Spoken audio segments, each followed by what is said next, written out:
followed, and Sharpe had just enough experience of the city to understand that they'd be discussing common acquaintances.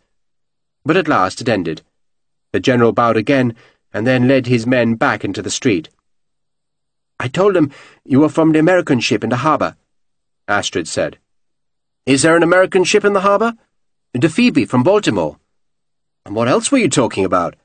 "His wife's cousin is married to our pastor's uncle," she told him, then saw she was being teased. "I asked him about Lavisa," she said, "and he's not on official duty tonight, but the general thinks he'll be helping to put out the fires." She took Sharpe's arm and led him into the street where the women stood in front of their houses watching the fires and the falling bombs. They gasped when a carcass arched overhead.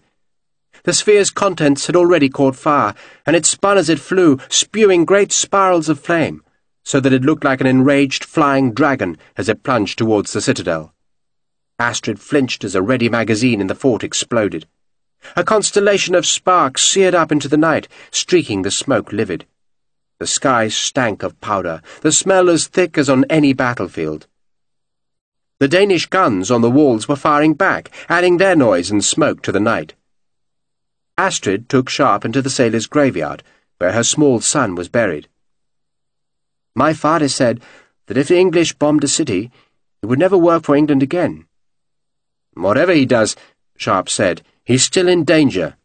The French want his list of names." "Axel looks after him," Astrid said. "Then he's in far more danger than he realizes," Sharpe said. Astrid smiled at that. "You don't like Axel?" "No." "Do you?" "No," Astrid confessed. "But this morning, my father suggested I marry him." "Why?" She shrugged. She was silent for a few seconds, flinching as a succession of big shells cracked apart in the citadel. Each explosion flashed livid light on the smoke and threw shadows from the gravestones. Sharpe could hear the scraps of shattered casing striking on the citadel's walls, or whistling overhead to rattle on the roofs of Niburn's small houses. "It's the warehouse," Astrid said at last. "If my father dies, then I will inherit, and he doesn't think a woman can run the business." "Of course you can run it," Sharpe said. "And he'd like to know that the business is safe before he dies," she went on, as though Sharpe had not spoken. "So he wants me to marry Axel." "Marry someone else," Sharpe said. "It's not been so long since Nils died," Astrid said, "and I've not wanted anyone, except Nils." She still had her arm in his elbow, though they were not walking any more, but instead were standing under a tree as though its branches would shelter them from the bombs that whistled overhead. "It would be beautiful," Astrid went on, "if it were not so sad." She was talking of the northern sky, which was lit by the intermittent flashes of the mortars aboard the bomb-ships. Each discharge flooded the night like crimson summer lightning, and the flaring displays flickered one after another, filling the sky. "It's like the winter lights," she said. "So will you marry Axel?" "I want father to be happy," she said. "He's not been happy for a long while." "A man who loves his business more than his daughter," Sharpe said, "doesn't deserve to be happy." "He's worked hard," Astrid said, as though that explained everything. "And it'll all be for nothing if he stays here," Sharpe warned her, "because the French will come after him." "What else can he do?" Astrid asked. "Move to Britain," Sharpe said. "His old friends in the Foreign Office want that." "They do?" "So they tell me." Astrid shook her head. "After this? No. He will not go to Britain. He's a loyal Dane." "And you?" "Me? Well, you must have relatives in Britain." Astrid nodded. "My mother's sister lives in Hampshire. I visited a long time ago. It was very nice, I thought." "Then go to Hampshire," Sharpe said. A piece of shell tore through the branches above them. Birds were singing, disturbed from their sleep by the noise. "What would I do in Hampshire?" Astrid asked. "This," Sharpe said, and kissed her. For a heartbeat she seemed to resist. Then he realized it was merely her surprise. But then she put her arms about him and returned the kiss with an astonishing ferocity. They kissed again. Then she put her head on his shoulder and said nothing, but just clung to him for a long while. 6 more bombs fell. The flames were now showing above the citadel's walls. Then a shell struck a second ready magazine, and Astrid shuddered in Sharpe's arms as the whole city physically trembled. "I could not go to England," Astrid said softly. "Not while Father lives." She pulled herself back so she could look up into his eyes. "You could come here." "It's a good place," Sharpe said. What was left of it. "You would be welcome," she said. Her face, serious-eyed, was lit by the flames. "You really would be welcome." "Well, not by Axel," Sharpe said with a smile. "No, not by Axel." She smiled back. "I should go home," she said, but did not move. "Would you really stay here?" "I will," Sharpe said. She frowned. "I don't know you, though, do I?" He kissed her again, tenderly this time. "You know me," he told her. "We must trust the heart, yes?" "Trust the heart," Sharpe said, and she smiled, then laughed. She pulled him away from the tree. "I really don't know you," she said. She was holding his hand as they walked. "But you are like Nils. He swore terribly." "A Dane, swearing?" She laughed. "He made me laugh too." She swung on Sharpe's hand, suddenly unable to contain a joy that bubbled in her, despite the city burning around her. "And you?" she asked. "You've never been married?" "No." "Not even close?" "Close enough," he said. And he told her about Grace, and that tale brought them near to Ulfhetsplas. And when the story was told, Astrid stopped and hugged him.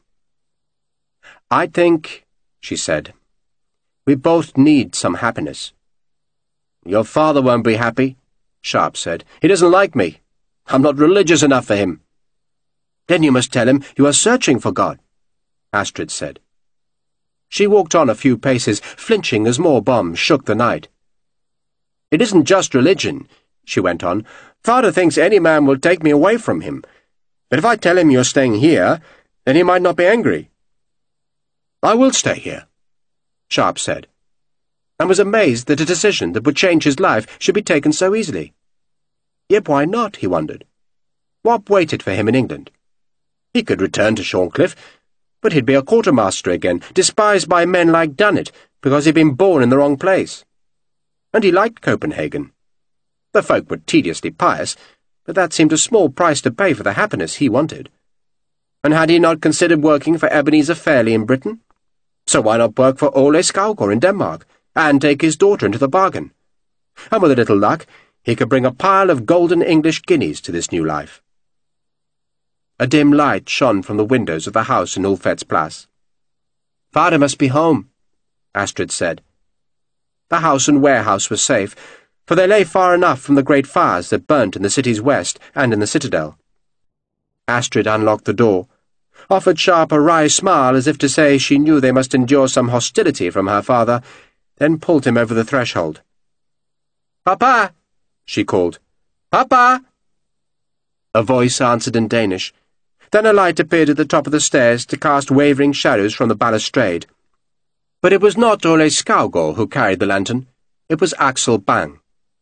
The Dane was wearing his shabby uniform, and had a musket slung on his shoulder and a sword at his side. He seemed to be reproving Astrid as he came downstairs. Then he saw Sharpe, and his eyes widened in disbelief. "Lieutenant!" Sharpe nodded, said nothing. "You should not be here," Bang said sternly. "Everyone's saying that tonight," Sharpe said. "Mr. Skovgaard would not want you here. He would be angry." "And Mr. Skovgaard can tell me that himself," Sharpe said. "He will not be back tonight," Bang said. "He's helping with the fires." "And you're not watching him?" Sharpe asked. "He's safe," Bang said. "He has other men with him." Astrid tried to reduce the tension between the two men. "We shall make tea," she said. "You like tea, Richard?" "I love tea," Sharpe said. Bang had seen the look on her face as she spoke to Sharpe, and he stiffened. "You must not go into the yard," he told Astrid. "Why not?" When I came back, there were men who collected unexploded bombs. English bombs. He spat the last two words at Sharpe. They wanted somewhere safe to put them, so I let them use the yard. In the morning, we must pull their fuses out. Why would I go to the yard? Astrid asked. She edged past Bang, who still glared at Sharpe. Sharpe followed, and as he pushed past the recalcitrant Dane, he smelled gin on his breath. Axel Bang drinking? It was extraordinary what a bombardment would do. They went to the parlour where Astrid rang a bell to summon a maid, and Sharpe crossed to the window and pulled aside the curtains to stare at the burning city. The cathedral's dome reflected the flames that roared skywards from the black walls of broken houses. The sky pulsed with gun flashes, was laced by the red threads of falling fuses, and crazed by the fierce trails of rockets. A church bell, incongruous among the turmoil, struck the half-hour, and then Sharpe heard the musket lock click. He turned. Bang, pale-faced, was pointing the musket at Sharpe's breast. It was an old gun, smooth-bore and inaccurate, but at 3 paces even a drunken Bang could not miss. "Axel!" Astrid cried in protest. "He's English," Bang said, "and he should not be here. The authorities should arrest him." "You're the authorities, are you, Axel?" Sharpe asked. "I am in the militia, yes. I'm a lieutenant." Bang, seeing that Sharpe was calm, became more confident. "You will take the 2 guns from your shoulder, Mr. Sharpe, and give them to me." "You've been drinking, Axel," Sharpe said. "I have not. I do not take strong liquor. Miss Astrid, he lies. The truth is not in him." "Gin's in you," Sharpe said. "You're reeking of it." "Do not listen to him, Miss Astrid," Bang said, then jerked the musket. "You will give me your guns, Lieutenant, then your sabre." Sharpe grinned. "Don't have a lot of choice, do I?" He took the 7-barrel gun from his shoulder with deliberate slowness, holding it well clear of the trigger to show he meant no mischief. The bombs echoed about the city, their explosions rattling the windows. Sharpe could smell the powder smoke, which was like the stench of rotted eggs. "Here," he said. But instead of tossing the gun, he threw it with all his force. Bang flinched, and before he recovered, Sharpe had taken 2 paces, pushed the musket barrel aside, and buried his right foot in Bang's groin. Astrid screamed. Sharpe ignored her. He pulled the musket from Bang's unresisting hand and kicked him again, this time in the face, so that the Dane flew backwards to thump onto the floor. Sharpe picked him up by the lapels and dumped him in a chair. "You want to play soldiers?" he told Bang. "Then learn to fight first." "I'm doing my duty," Bang said through gritted teeth. "No, Axel, you're swilling in gin." Sharpe took away the man's sword and quickly searched Bang for other weapons. There were none. "Bloody hell, man. I'm not here to fight you or Denmark." "Then why are you here?" "To stay," Sharpe said. "This is true," Astrid said earnestly. "He will stay." She was standing at the door where she'd ordered a maid to make tea. Bang looked from Astrid to Sharpe, and then, pathetically, began to cry. "He's red drunk," Sharpe said. "He does not drink," Astrid insisted. "Well, he took a bellyful tonight," Sharpe said. "You can smell it on him. He'll be throwing up soon." Sharpe half-carried and half-led Bang downstairs and put him to bed on a pile of empty sacks in the warehouse. Back upstairs, in the parlour, he turned Bang's musket upside down and rapped it smartly on the floorboards. The ball and powder, after a moment's reluctance, simply fell out. "Poor Axel," Astrid said. "He must have been frightened." "It's hard if you're not used to it," Sharpe said, talking of the bombardment rather than the gin. He went to the window. The bombs were more sporadic now, and he guessed the batteries were running out of ammunition. He saw a fuse streak the smoke cloud, heard the explosion, and watched the flames roar hungrily. "It'll stop soon," he said, "and I'll be going out." "You're going out?" Sharpe turned and smiled at her. "I'm not a deserter. I'll write a letter to the British Army and tell them they can have their commission back. Do it legal, see? But I've something to do first, and it's English business, not Danish." "Major Lavisser?" "If he's dead," Sharpe said, "then your father will be safer." "You'll kill him?" Astrid seemed surprised. "It's my job," Sharpe said, "for now." "For now?" Astrid wondered. "You mean you will stop killing soon?" "Not much opportunity for killing here. I'll have to find another sort of work, eh?"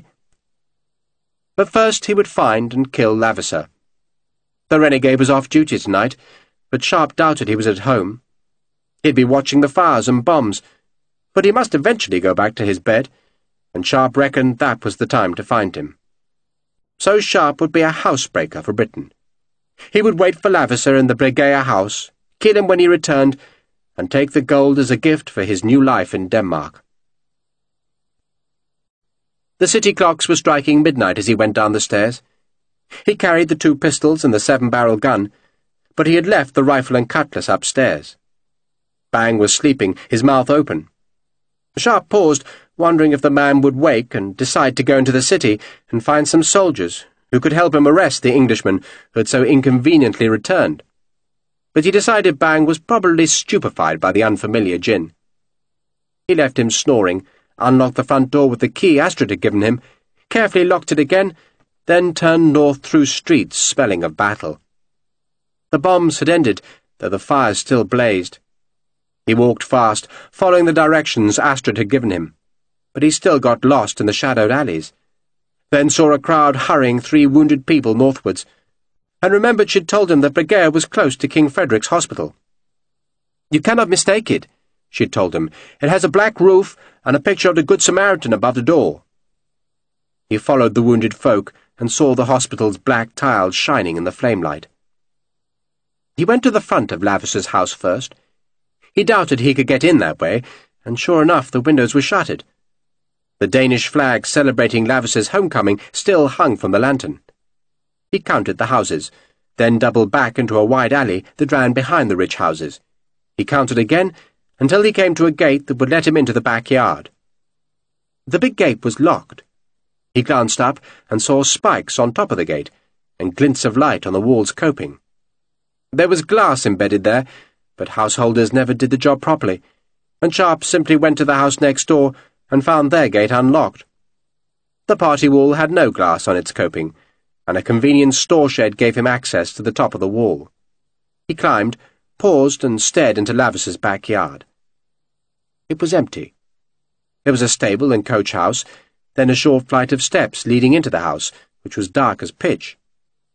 He dropped over the wall and unbolted Lavisser's back gate to give himself an escape route, then crouched by the stable and examined the house again.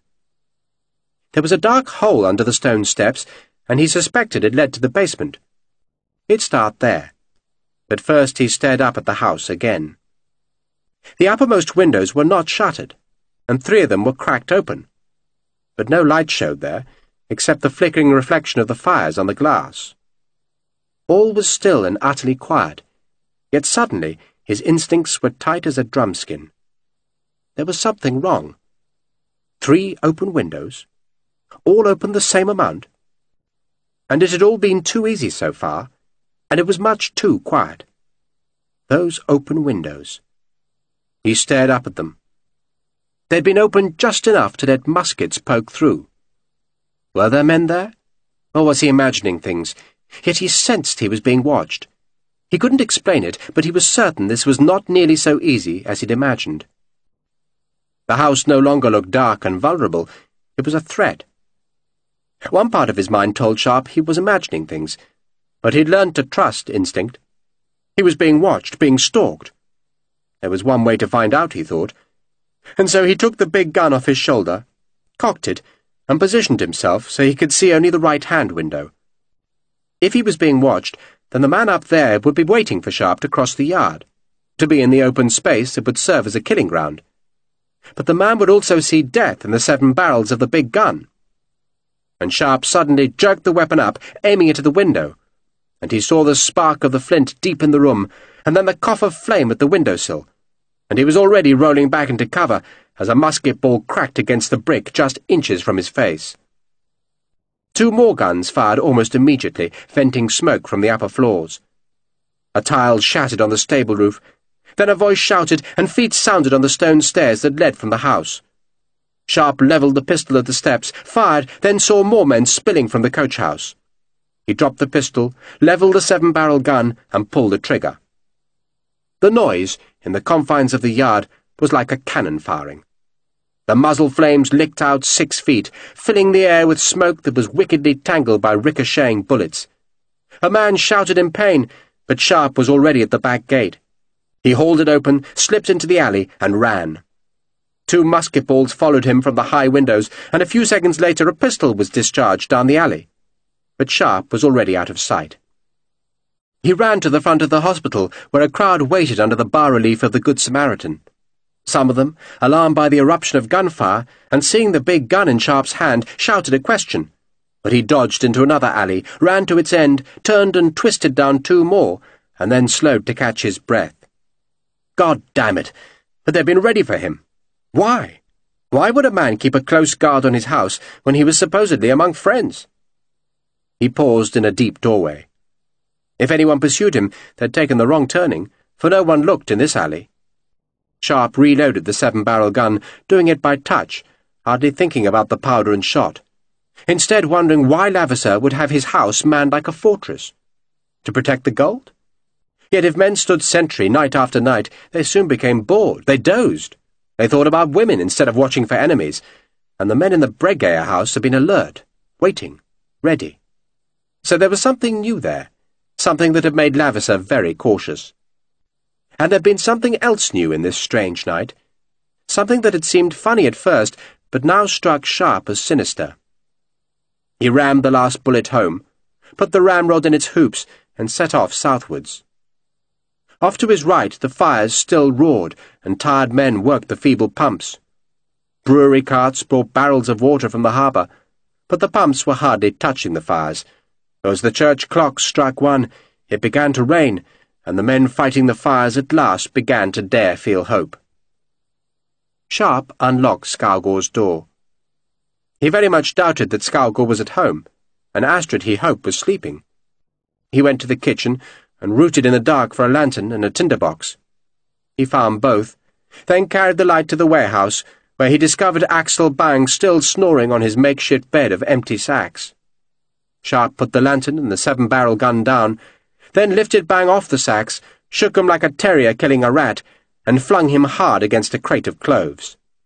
Bang yelped with pain and blinked up at Sharpe. "Where is he, Axel?" Sharpe asked. "I don't know what you're saying. What's happening?"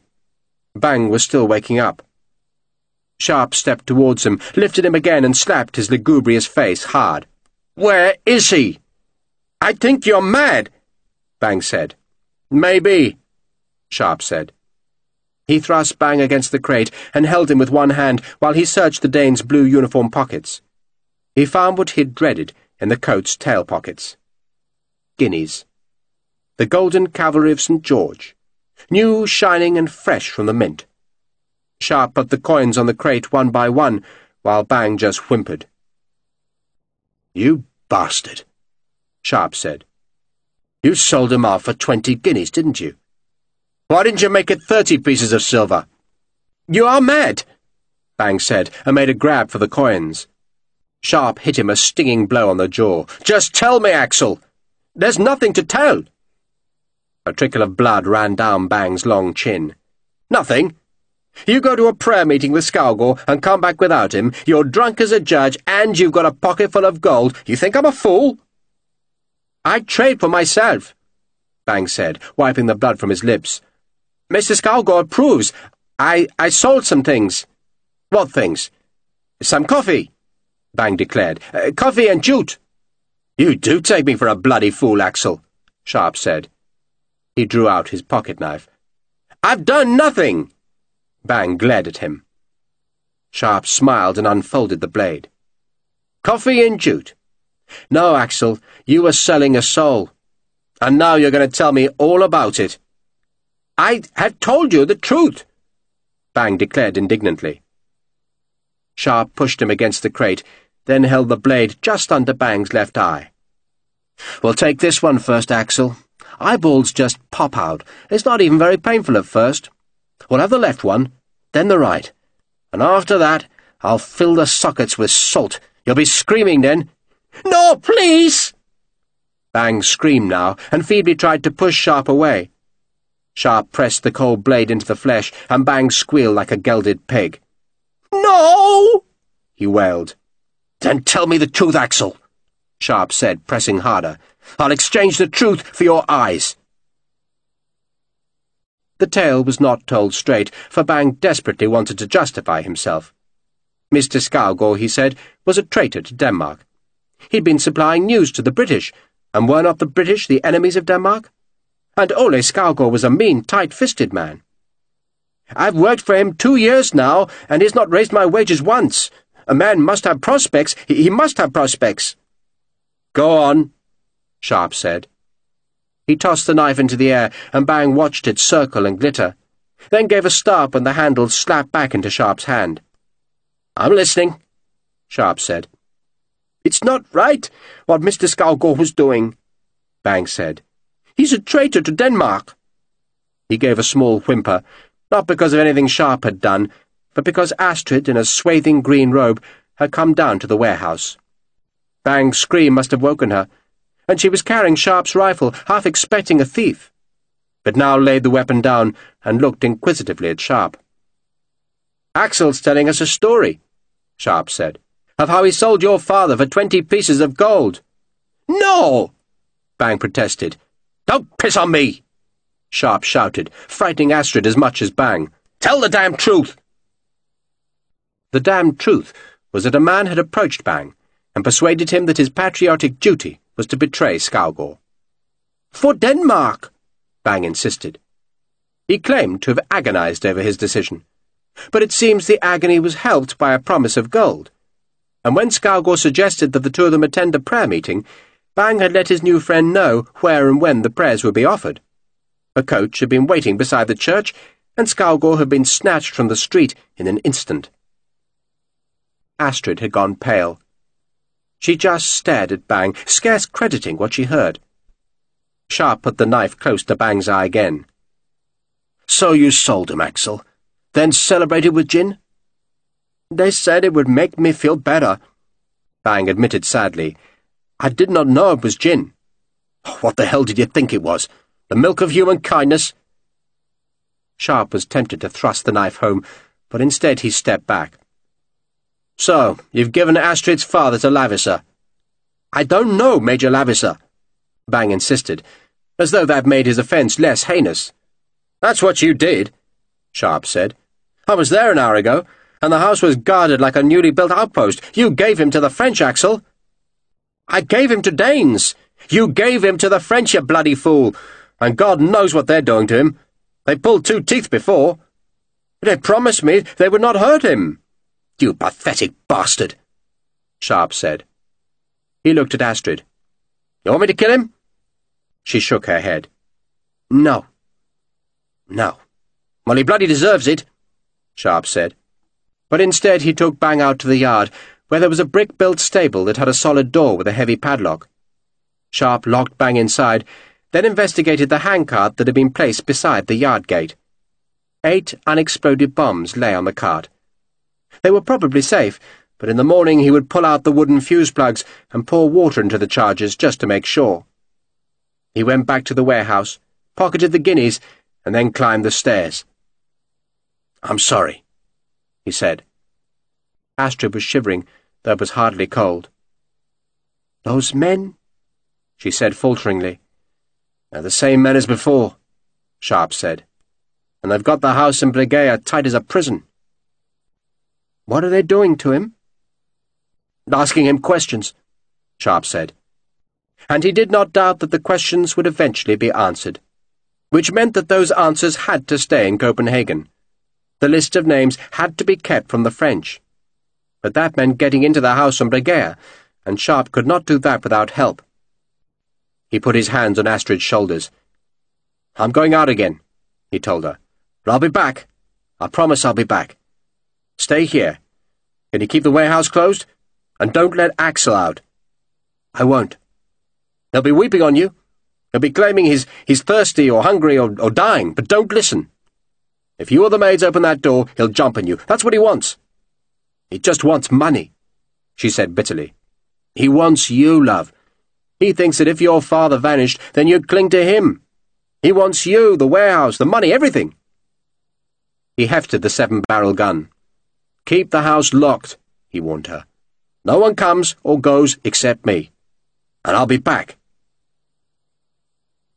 It was almost dawn.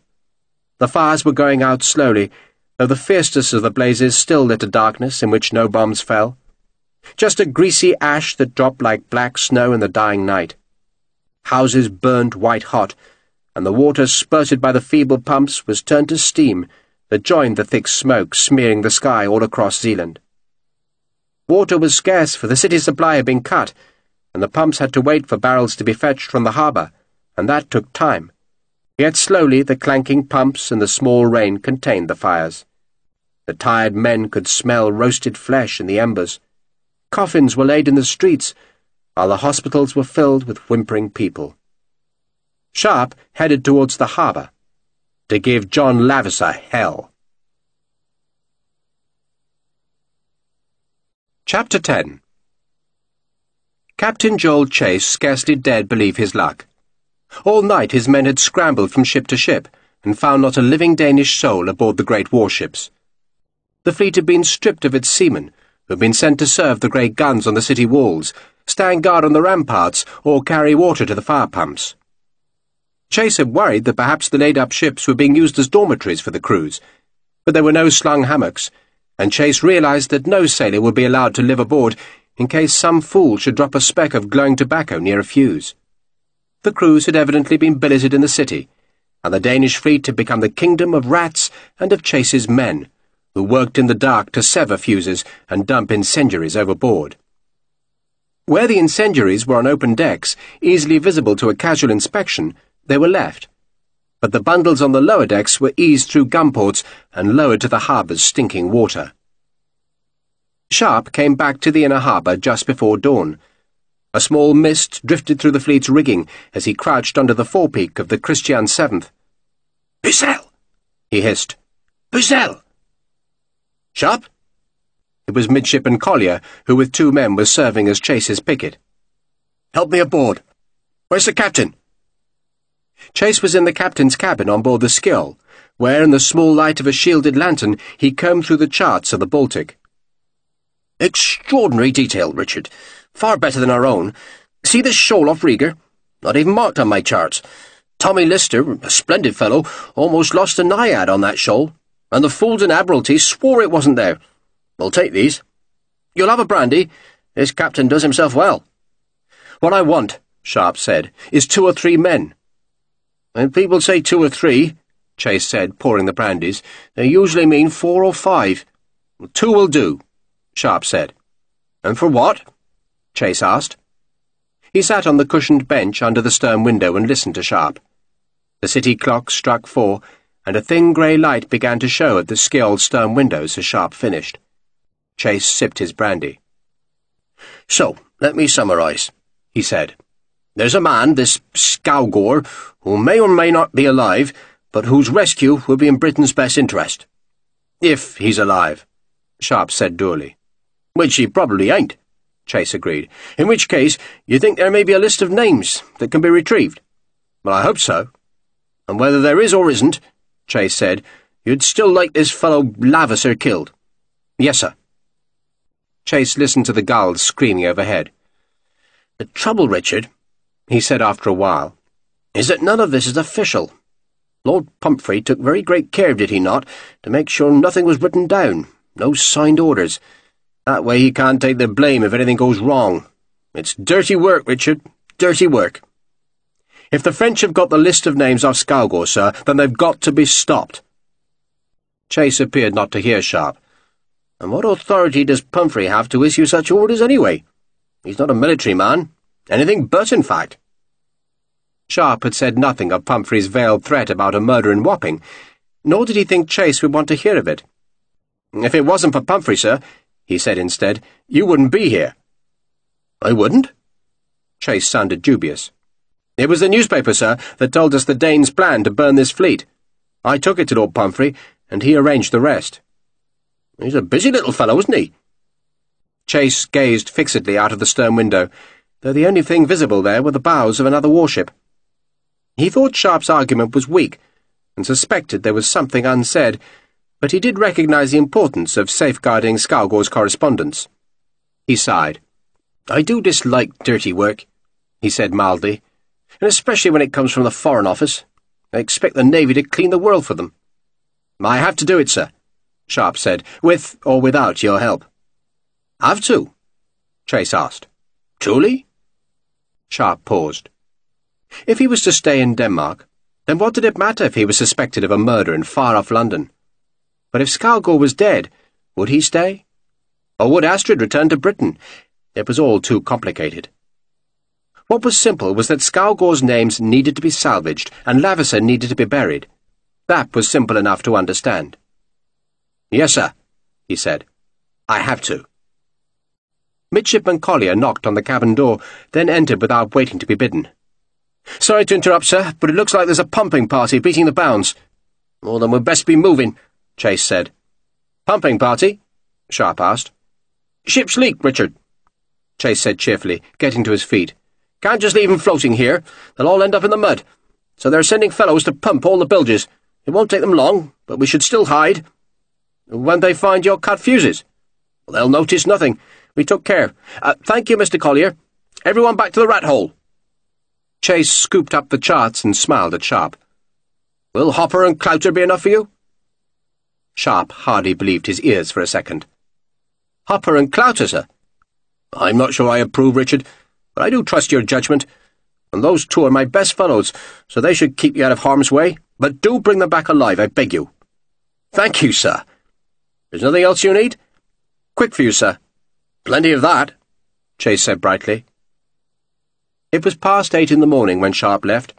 The pumping party was working its way down the row of bigger ships, but none of the Danes noticed the 3 men drop through the Christian Seventh's hawse-hole onto the quay. All 3 were armed. Hopper had another 7-barrel gun, 2 pistols and a cutlass, while Clouter had a boarding axe and 2 pistols. They crossed the bridge and no one remarked on them. Just a fortnight before, an armed man received curious glances in Copenhagen. But now a British rifleman and 2 British seamen could carry enough ordnance to fill it a company and be ignored. Nor was the sight of 2 pigtailed men, one with a face covered in tattoos and the other black, unusual, for Copenhagen was well used to sailors. It was simply thought they were going to the walls, where the remaining Danish guns had opened fire on the British batteries. A few folk wished Sharpe and his companions good morning, and received grunts in reply. Sharpe unlocked Skalgore's door. Astrid heard him and came from the office with her black sleeves protected from ink by white cotton sheaths. She looked alarmed at the sight of Hopper and Clouter, for both were huge men. But they snatched off their straw hats and tugged their forelocks.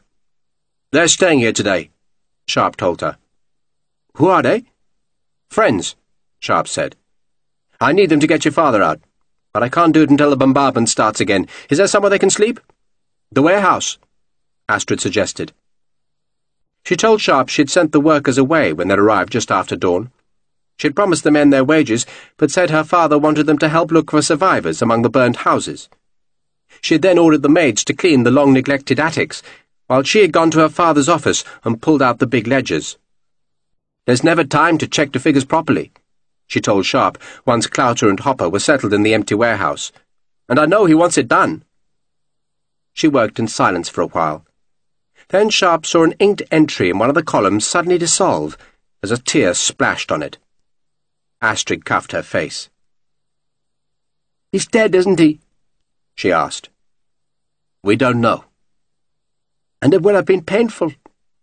"We don't know," Sharpe said again. "We do," she said, looking up at him. "I can't go back there till the bombardment starts," Sharpe said bleakly. "It's not your fault, Richard." She put the quill down. "I'm so tired." "Then go and rest. I'll take the boys something to eat." She went upstairs. Sharpe found bread, cheese and ham, then ate with Hopper and Clouter. Axel Bang rattled the door in the yard, but went silent when Sharpe growled that he was in a killing mood. It was almost midday when Sharpe went upstairs. He opened the bedroom door silently to find thick curtains drawn and the room dark. Yet he sensed Astrid was awake. "I'm sorry," he said. "For what?" "For everything," he said. "Everything." He sat on the bed. Despite the dark, he could see her face and the astonishing gold of her hair on the pillow. He thought he ought to explain exactly who Hopper and Clouter were, but when he began, she just shook her head. "I thought you would never come upstairs," she said. "I'm here," Sharpe said. "Then don't leave." "Never," he promised. "I've been so lonely," Astrid said, "since Nils died." "And I," Sharpe thought, "since Grace." He hung his cutlass on a chair and eased off his boots. A cold wind spat rain from the east and drifted smoke from the city's ruins. The guns on the walls fired on, and Sharpe and Astrid eventually slept. The guns on the city's western walls fired all day. They fired till the rain falling on their barrels turned to instant vapour. Shot and shell ploughed into the British batteries, but the earth-filled fascines soaked up all the violence, and behind their screens and parapets the British gunners stacked more ammunition for the mortars. The city smouldered. The last flames were put out, but embers glowed deep in ruined houses and churches, and every now and then those embers would spark the fuse of an unexploded bomb, and the blast would rattle the city's windows, and folk would duck into doorways and wait for the next missile to fall. They would peer anxiously skywards and see that no fuses left smoke trails in the sky. There was just silence. General Payman toured the damaged streets, shuddering at the sight of gaunt, scorched walls and at the smell of roasted flesh buried in ash. "How many homeless?" he asked. "Hundreds," was the bleak answer. "Can they live on the ships?" "Not if we have to burn the fleet," an aide answered. "It could take hours to get folk ashore." "The churches are coping," another aide said. "And if you order it, sir, the university will open its doors." "Of course it must. Of course it must." Payman watched as a group of sailors dragged charred rafters aside to retrieve a body. He didn't want to know how many were dead. Too many. He knew he must visit the hospitals, and he dreaded it, but it was his duty. For now, though, he must prepare the city for more horror. And he ordered that the breweries must donate their largest casks, which should be placed at street corners and filled with seawater. The British had somehow cut the city's fresh water supply, which meant the fire pumps were ever running short. But the casks would help. Or he hoped they would help. In truth, he knew it was a futile gesture, for the city had no real protection. It just had to endure.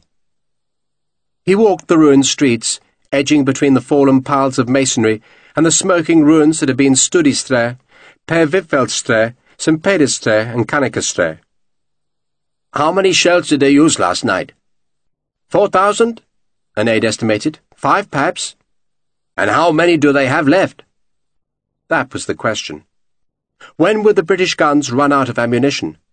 For then they would have to wait for more to be fetched from England, and by then the nights would be longer, and perhaps the Crown Prince would come from Holstein with an army of regular troops that would vastly outnumber the British force. This misery, Payman thought, could yet be turned to victory. The city just had to survive. Major Lavisser, his face drawn and sombre, picked his way across a spill of fallen bricks.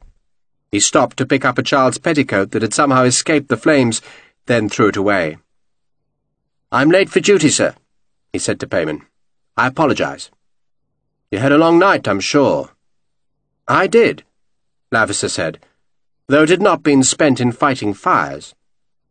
He'd employed the dark hours by questioning Ole Skaugor, and the memory gave him satisfaction, though he was still worried by the unexplained visitor who had wounded 2 of his men in the yard. A thief, Barker reckoned.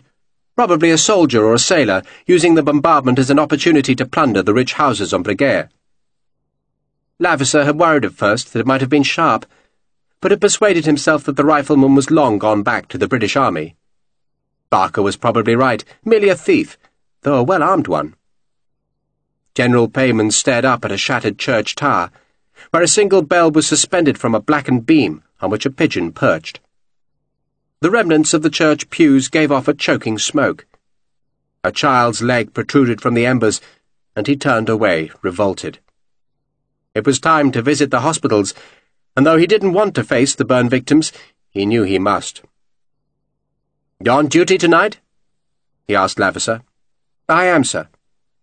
"What you might do," the General suggested, "is find a vantage point. The spire of the Exchange, perhaps, or the mast crane in Gamelholm. But somewhere safe. I want you to counter bombs as well as you can." Lavisser was puzzled.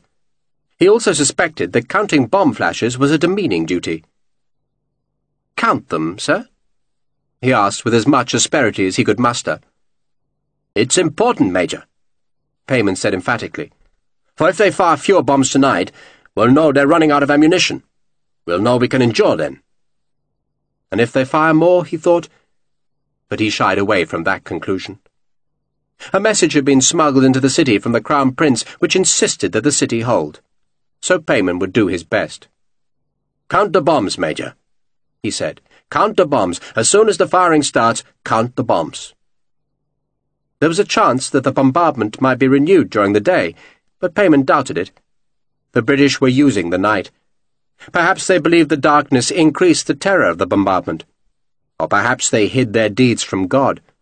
But tonight Payman was sure they would start their mischief again, and he must judge from the intensity of their bombardment how long they could keep going. And Copenhagen must endure. "What do I do with Axel?" Sharpe asked Astrid that afternoon. "What do you want to do?" "Kill him." "No." She frowned in disapproval. "Can't you just let him go?"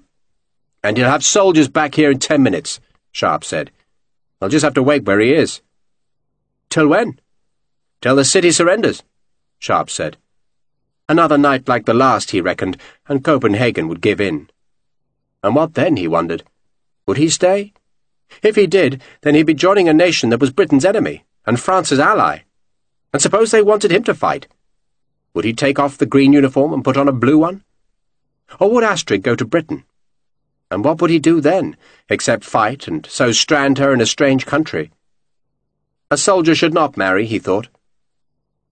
"What are you thinking?" Astrid asked. "That it's time to get ready." He bent and kissed her, then pulled on his clothes and went down to the yard. The city had the horrid smell of spent powder, and a thin veil of smoke still smeared the sky. But at least the rain had stopped. He took bread and water to Bang, who watched him sullenly, but said nothing. "You'll stay here, Axel," Sharpe told him, "till it's all over." He relocked the makeshift prison door, then woke Hopper and Clouter. The three of them squatted in the yard, where they made new fuses for 3 of the unexploded bombs. The wooden fuse plugs had to be extracted, the old failed fuse stubs pushed out of the holes in the plugs, and the new quick match inserted. "When we get inside," Sharpe told them, "we kill everyone." "Maids too?" Hopper asked. "Not women," Sharpe said, "and not Skalgor, if he's alive. We go in, we find him, and we get out, and we kill all the men. We're not going to have time to be particular." He trimmed the quick fuse, leaving a tiny stub so that the bomb would explode within seconds of being lit. "How many of the bastards?" Clouter asked. Sharpe did not know. "Half a dozen," he guessed. "I reckon they're frogs, not Danes." He'd been wondering who shot at him the previous night, and he'd concluded that the French must have left men behind when their embassy went south. "Or they might be Danes who've signed up for the frogs," he added. "Same thing," Hopper said, using his shoe to hammer the wooden plug back into the bomb. "But what are they doing here?" "They're spies," Sharpe said. "There's a dirty secret war being fought all across Europe, and they're here to kill our spies, and we're here to kill them." "Is there extra pay for killing spies?" Clouter asked. Sharpe grinned. "I can't promise it, but with any luck he'll get as much gold as he can carry." He looked up at the sky. Dusk was close, but the late summer twilight would linger for a time. They must wait.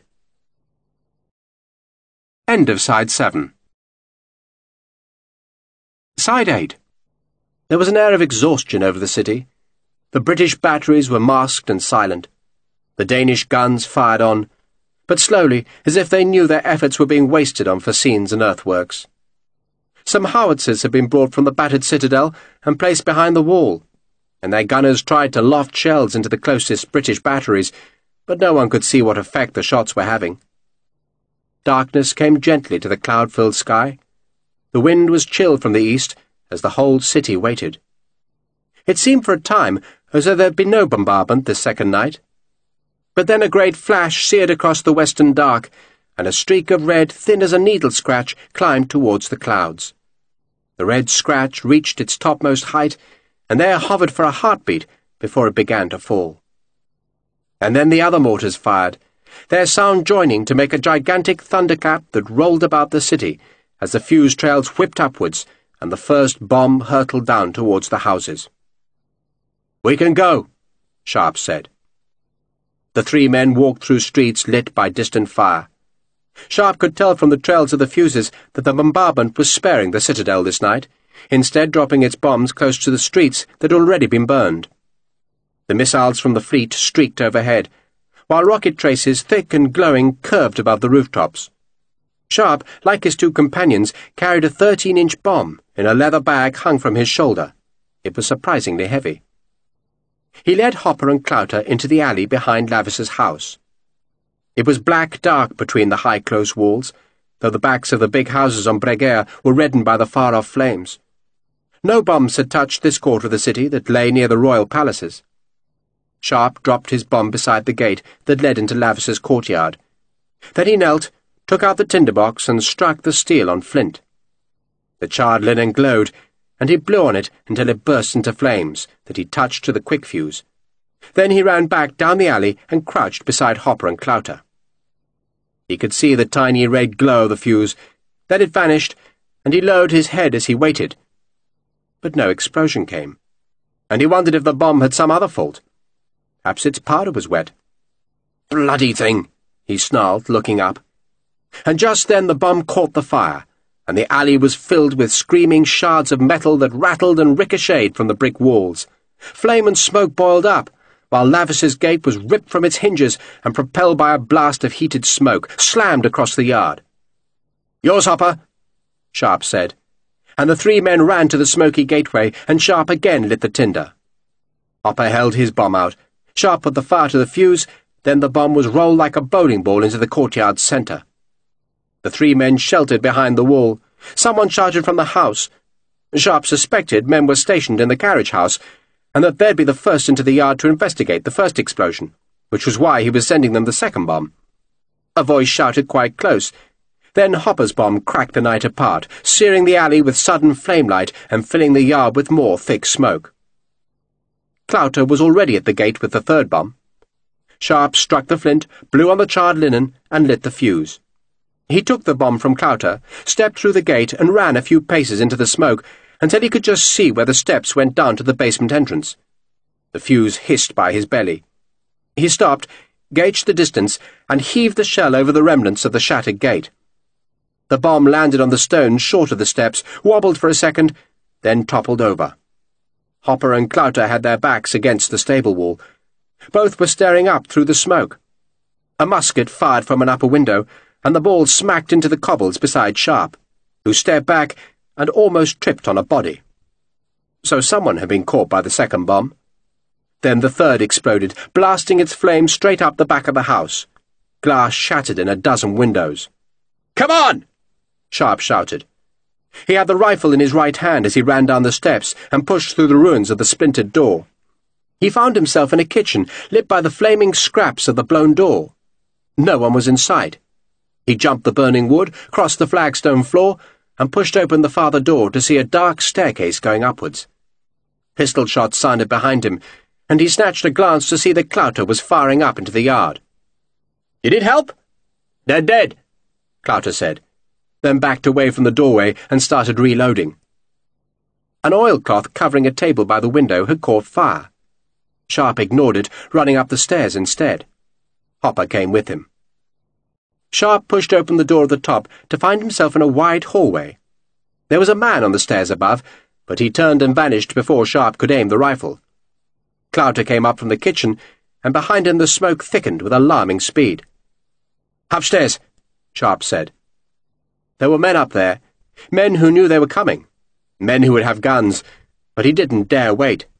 The fire was flickering beneath him. "Wait here," he told the two sailors. He hung the rifle on his shoulder and took the 7-barrel gun instead. He didn't want to charge the stairs, but if he gave the men upstairs any longer, then they'd barricade themselves. He swore, nerved himself, and ran. He took the stairs 3 at a time, up to the half-landing where there were 2 closed doors. He ignored them. His instinct said that the house's inhabitants were higher up, so he swung round the corner of the landing and took the next stairs at a run, and saw a half-open door ahead of him, and saw a musket barrel there, and he threw himself down just as the musket flamed. The bullet cracked into a portrait high on the stairwell wall, and Sharpe heaved himself up, pushed the 7-barrel gun over the lip of the top stair, and pulled the trigger. The 7 bullets shredded the lower half of the door. A man screamed. Sharpe pulled out a pistol and fired again. Then Hopper and Clouter were behind him, and each of them fired into the door before running past Sharpe. "Wait!" he called. He wanted to be first into the room, not out of heroism, but because he'd promised Captain Chase to look after the 2 men. But Clouter, the axe in his hand, had already shoulder-charged the door and tumbled through. "Pucelle!" the black man was shouting. "Pucelle!" just as if he was boarding an enemy ship. Sharpe followed just as Hopper fired his 7-barrel gun inside the room. An enemy's bullet whipped past Sharpe's head as he went through the door. He slid on the polished floorboards, crouching as he moved, and turning the rifle down the length of the room, there was an elegant study with portraits, bookshelves, a desk and a sofa. A man was flopping by the desk, jerking in pain from one of Hopper's bullets. Another man was by the shuttered window, with Clouter's boarding axe buried in his neck. "There's a live one behind the desk," Hopper said. Sharpe gave his empty volley gun to Hopper. "Reload it," he said. Then he stalked towards the desk. He heard the scrape of a ramrod in a barrel, and so knew his enemy was effectively unarmed. He took 3 more quick steps and saw a man crouching with a half-loaded pistol. Sharpe had hoped to find Lavisa, but the man was no one he recognized. The man looked up and shook his head. "Non, monsieur, non!" Sharpe fired. The bullet took the man in the skull, fountaining blood across the desk and onto the dying man at Sharpe's feet. There was a 4th man in the room. He was naked and tied to a sofa in an alcove, but he was alive, though Sharpe almost gagged when he saw him. He was alive by a miracle, for Ole Skargård had been half-blinded and tortured, and he seemed oblivious of the fight that had filled the room with choking powder smoke. Clouter, bloodied boarding axe in one big hand, crossed to the sofa and swore softly. Sharpe grimaced at the sight of the empty eye socket, the bloody mouth and the raw fingertips where the nails had been pulled before the fingers' bones had been broken. He put down his rifle, took out his clasp knife, and sliced the ropes that secured Skargård. "Can you hear me?" he asked. "Can you hear me?" Skargård raised a tentative hand. "Lieutenant?" He could hardly speak, for his bloody mouth was toothless. "We're taking you home," Sharpe said. "Taking you home." Hopper fired a pistol down the stairwell, and Clouter went to help him. Skargård pointed feebly at the desk, and Sharpe crossed to it and saw a pile of papers spattered with the blood of the man he'd just shot.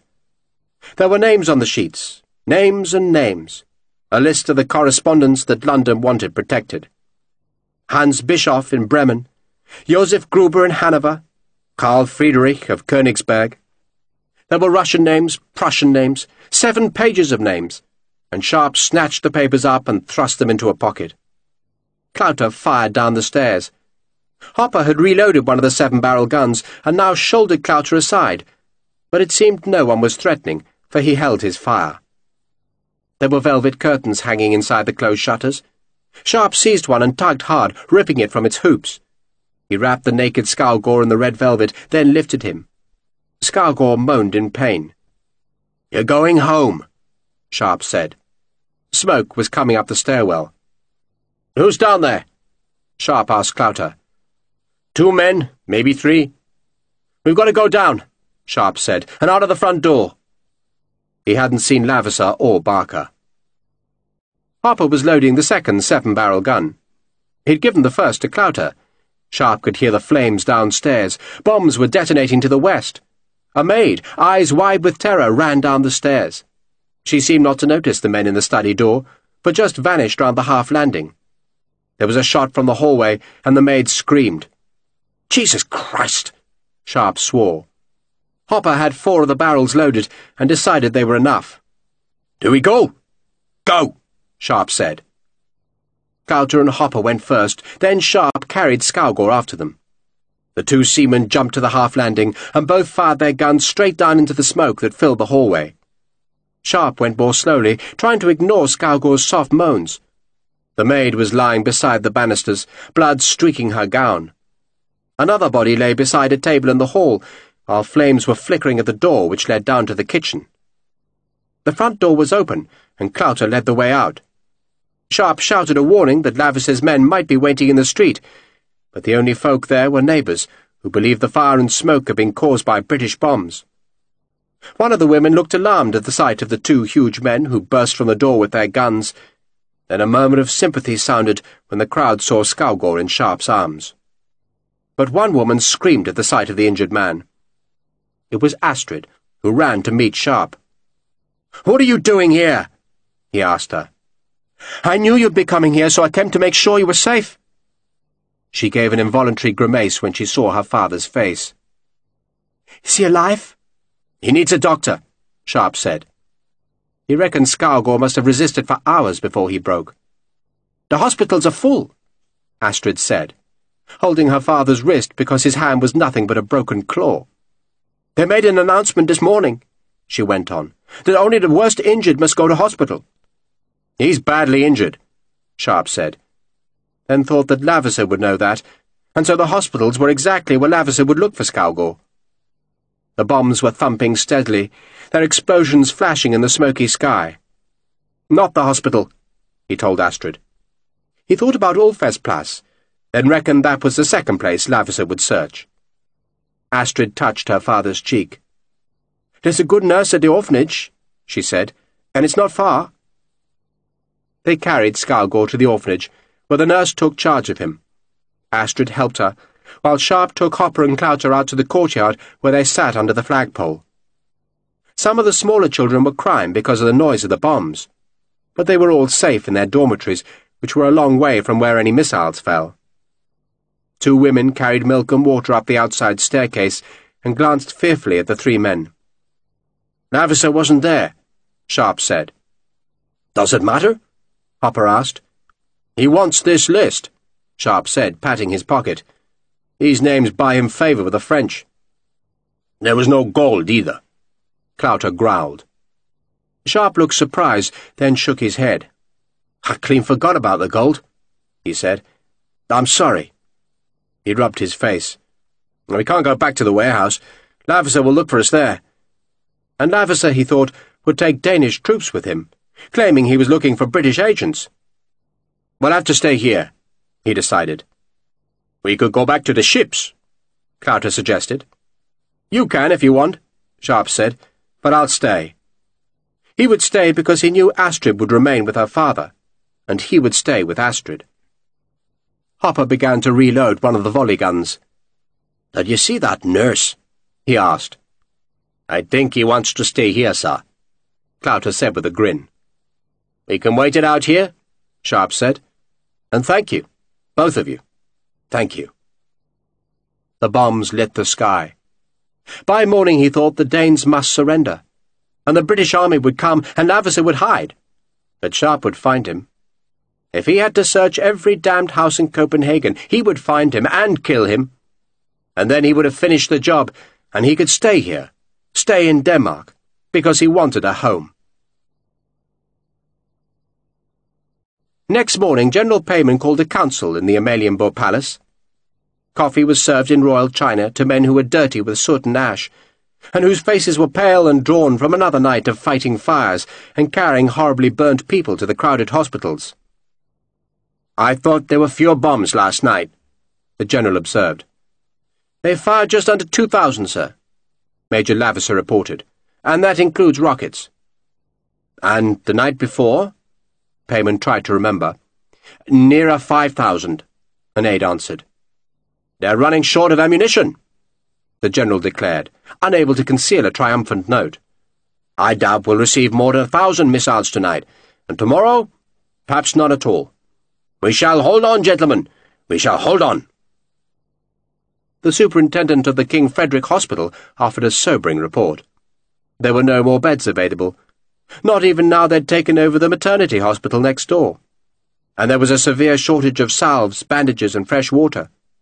But he still expressed a cautious optimism. If the bombardment got no worse, then he thought the hospitals would cope. A city engineer reported that an old well in Bjornegelen was yielding copious amounts of fresh water, and that 3 other abandoned wells, capped when the city began piping supplies from North Zealand, were to be opened during the day. The deputy mayor said there was no shortage of food. Some cows had died in the night, he said, but plenty were left. "Cows?" Payman asked. "The city needs milk, sir. We've brought 2 herds into the city." "Then I think," General Payman concluded, "that when all is said and done, we might congratulate ourselves. The British have thrown their worst at us, and we have survived." He pulled the large-scale map of the city towards him. The engineers had inked over the streets worst affected by the first night's bombardment, and now Payman looked at the light pencil hatching which showed the effects of the second night's assault. The newly penciled areas were much smaller, merely a short length of street near the Nera Gate and some houses in Skindegela. "At least they missed the cathedral," he said. "And there was also damage here." An aide leaned over the table and tapped Breguet. "Major Lavis's house was destroyed, and the neighbouring houses lost their roofs to fire." Payman frowned at Lavisser. "Your house, Major?" "My grandfather's house, sir." "Tragic," Payman said. "Tragic." "We think it must have been a rocket, sir," the first aide said. "It's so far from the rest of the damaged streets." "I trust no one was hurt?" Payman inquired earnestly. "We fear some servants might have been trapped," Lavisser answered. "But my grandfather, of course, is with the Crown Prince." "Thank God for that," Payman said. "But you must take some time today to rescue what you can of your grandfather's property. I'm so very sorry, Major." "We must all share in the city's suffering, sir," Lavisser declared, a sentiment that brought murmurs of agreement about the table. A naval pastor ended the council by thanking God for helping the city to endure its ordeal, for the manifold blessings that would doubtless flow from victory, and begging the Almighty to shower His saving grace upon the wounded and the bereaved. "Amen!" General Payman boomed. "Amen!" A weak sun was shining through the pall of smoke that smothered the city, when Lavisser emerged into the palace courtyard where Barker was waiting. "They prayed, Barker," he said. "They prayed." "Do a lot of that here, sir." "So what do you make of it?" Barker, while his master had been attending the council meeting, had done his best to explore the ruins of Breguet. "It's still too hot to get into, sir, and it's a heap of rubble anyway. Smoking it is, but Jules, he got out." "Only Jules?" "He was the only one I found, sir. Rest are dead, or in hospital, I reckon. And Jules swears it was Sharpe." "Can't be." "He says 3 men came out of the house, sir. 2 were sailors, and the other was a tall man, black hair and a scar on the cheek." Lavisser swore. "And," Barker went on implacably, "the man with the scarred face was carrying Skalgor." Lavisser swore again. "And the gold?" he asked. "That's probably still in Breguet, sir. Melted, probably, but it'll be there." Lavisser said nothing for a while. The gold could be salvaged, and he could certainly wait. But he could expect no advancement from the French if he did not give them the list of names that had been so painfully extracted from Skalgor. That list would open the Emperor's largesse to Lavisser, make him Prince of Zealand, or Duke of Holstein, or even, in his most secret dreams, King of Denmark. "Did Jules say anything about the list?" "He reckoned it was inside when the house burned, sir." Lavisser used the efficacious word. "All that work wasted," he said. "Wasted!" Barker stared up at the pigeons on the palace roof. He thought his own night had been wasted, for Lavisser had insisted that he watch and count the falling bombs with him. Barker would have preferred to guard Breguet, but Lavisser had instructed Barker to count the gun flashes from the fleet, while Lavisser counted the shots from the land batteries. A real waste, Barker thought. for if he had been in Breguet, then Sharpe would have died, and Skalgor might still be revealing names. "We have to find Skalgor again, sir," Barker said. "How?" Lavisser asked sourly, then answered his own question. "He has to be in hospital, doesn't he?" "By the doctors?" Barker suggested. Lavisser shook his head. "All doctors were ordered to the hospitals." So Lavisser and Barker looked for Ole Skalgor in Copenhagen's hospitals. That search took them all morning, as they went from ward to ward, where hundreds of burn victims lay in awful pain. But Skalgor was nowhere to be found. A morning wasted, and Lavisser was in a grim mood when he went to see what was left of Breguet. But the house was a smoking ruin, and the gold, if it was still there, was nothing but a molten mass deep in its cellars. But at least Jules, one of the Frenchmen left behind when the diplomats fled Copenhagen, was still in the undamaged coach-house, and Jules wanted his own revenge on Sharpe. "We know where he is," Barker insisted. "Ulfhetsplatz?" Lavisser suggested. "Where else?" "You, me, and Jules," Lavisser said, "and 3 of them. I think we must improve those odds." Barker and Jules went to watch Ulfhetsplatz, while Lavisser went to the citadel, where General Payman had his quarters. But the general had been up all night, and had now taken to his bed, and it was mid-afternoon before he woke, and Lavisser was able to spin his tale. "A child was killed playing with an unexploded bomb, sir," he said, "and I fear there'll be more such deaths. There are too many bombs lying in the streets." Payman blew on his coffee to cool it. "I thought Captain Nielsen was dealing with that problem," the general observed. "He's overwhelmed, sir. I need a dozen men." Of course. Payman signed the necessary order, and Lavisser woke a reluctant lieutenant and ordered him to assemble a squad. The lieutenant wondered why his men needed muskets to collect unexploded missiles, but he was too tired to argue. He just followed Lavisser to Ulfhetsplatz, where 2 civilians waited beside a warehouse. "Knock on the door, Lieutenant," Lavisser ordered. "I thought we were here to collect bombs, sir." Lavisser took the man aside. "Can you be discreet, Lieutenant?" "As well as the next man?" The lieutenant was offended by the question. "I could not be frank with you before, Lieutenant. God knows there are too many rumours circling the city already, and I didn't want to start more, but General Payman has been warned that there are English spies in Copenhagen." "Spies, sir?" The lieutenant's eyes widened. He was 19 and had only been an officer for 2 months, and so far his most responsible duty had been making certain that the citadel's flag was hoisted at each sunrise. "It's saboteurs, more like." Lavisser embroidered his tale. "The British, we think, are running out of bombs. They'll probably fire a few tonight, but we think they'll be relying on their agents in the city to do more damage. The general believes the men are hiding on these premises." The lieutenant snapped at his men to fix bayonets, then hammered on Skalgor's door, which was opened by a frightened maid. She screamed when she saw the bayonets, then said that her master and mistress had disappeared. "What about the Englishman?" Lavisser asked over the lieutenant's shoulder. "He hasn't come back, sir," the maid said. "None of them have, sir." "Search the premises," Lavisser ordered the soldiers. He sent some of the men into the warehouse, and others up the stairs of the house, while he, Jules, and Barker went to Skalgor's office. They found no list of names there. They did find a metal box crammed with money, but no names.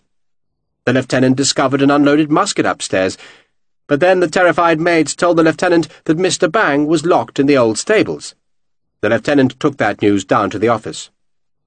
"Mr. Bang?" Lavisser asked, stuffing money into his coat pocket. "The fellow who sold us Skalgor," Barker reminded him. The padlock was prized from the door, and a startled Axel Bang stumbled into the waning daylight. He was nervous and indignant, and so bewildered that he was hardly able to talk sense. And so, to calm him down, Lavisser ordered the maids to make some tea. Then he took Bang upstairs and settled him in Skalgor's parlour, where Bang told how Lieutenant Sharpe had come back to the city and how Bang had tried to arrest him. The story was a little tangled there, for Bang was unwilling to admit how easily he had been overpowered, but Lavisser did not pursue the details. Bang did not know how many men were helping Sharpe, but he'd heard their voices in the yard and knew there must be at least 2 or 3. "And Mr. Skalgor's daughter was helping these Englishmen?" Lavisser asked. Not willingly, Bang insisted. "She must have been deceived." Of course. But her father now, he was always on the English side, Bang said vengefully. And he made Astrid help him. She didn't want to, of course, but he made her. Lavender sipped his tea. So Astrid knows as much as her father? Oh, yes, Bang said. She knows the names of her father's correspondents? Lavender asked. What he knows, Bang said, she knows. Does she now? Lavender said to himself. He lit a candle, for dusk was darkening the room. You did well, Lieutenant, he said, careful to flatter Bang by using his militia rank, when you handed Scargor to the police. A small doubt nagged Bang. Lieutenant Sharpe said that it was you who had taken Scargor, sir. He said what? Lavender looked astonished, then unleashed his charming smile. Of course not. I have no authority in that area. No, Mr. Scargor was taken for questioning by the police, but alas, he's escaped. The confusion of the bombing, you understand. And our problem is that Lieutenant Sharpe and his English helpers are somewhere in the city. They may already have rescued Mr. Scargor. General Payman thought we would find them here, but alas, he shrugged. I suspect they're hiding, but you, Lieutenant, know Mr. Scargor better than anyone. True, Bang said. And who knows how they're deceiving Astrid? Lavender asked in a worried tone. They are deceiving her, Bang said angrily, and spilled out his resentment of Sharpe. The Englishman, he said, had promised Astrid he would stay in Denmark. And she believes him, Bang said. She believes him. He has turned her head. And a pretty head it was too, Lavender thought, and filled with knowledge that he needed. I fear for her, Lieutenant, he said gravely. I truly do. He stood and stared out of the window, so that Bang would not see his amusement. So Sharpe was in love. Lavender smiled at that realization. The darkening sky was banded in black cloud, and soon he thought the first bombs would start falling, unless the British had exhausted their stocks, in which case the city would be spared until more could be fetched from England. They're doubtless holding poor Astrid as a hostage. He turned back to Bang. And we must find them. Well, they could be anywhere, Bang said helplessly. Mr. Scargor was injured by a bomb when he escaped, Lavender lied smoothly. He needs a doctor, we think, but he's not in any of the hospitals. Bang shook his head. His doctor lives in Festerfilet.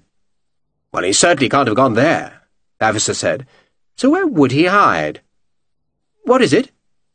He'd been alarmed by a sudden wide-eyed look on Bang's face.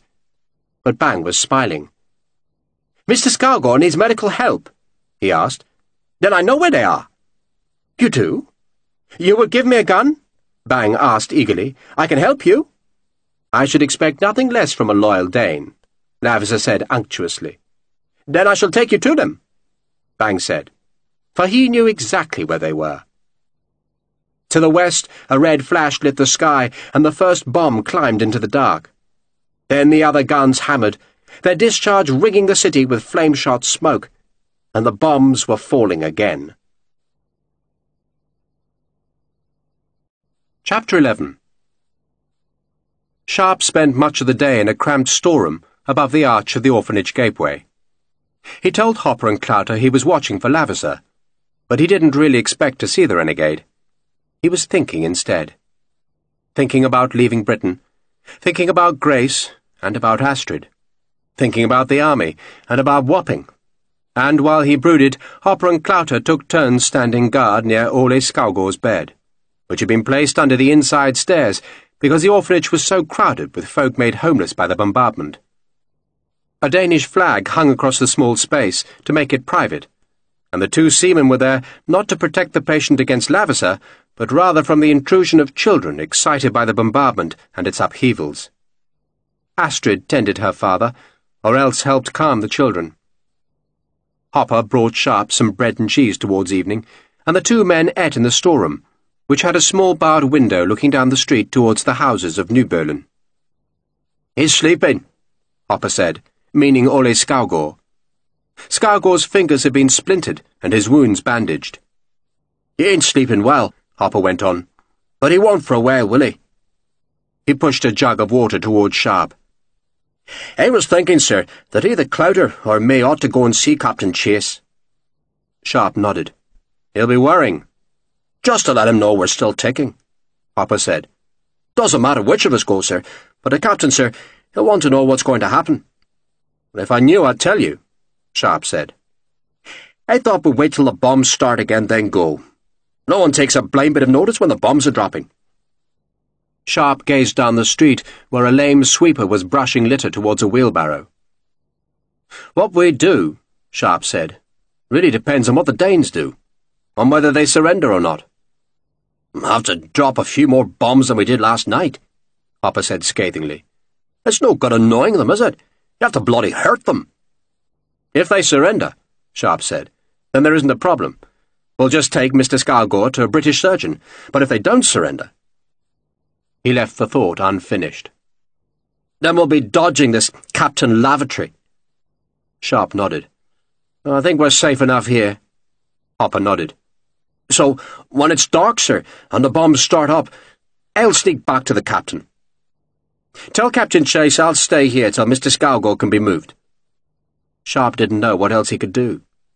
He knew he should hunt Lavasser down, but guarding Ole Skalgore now seemed the more important task.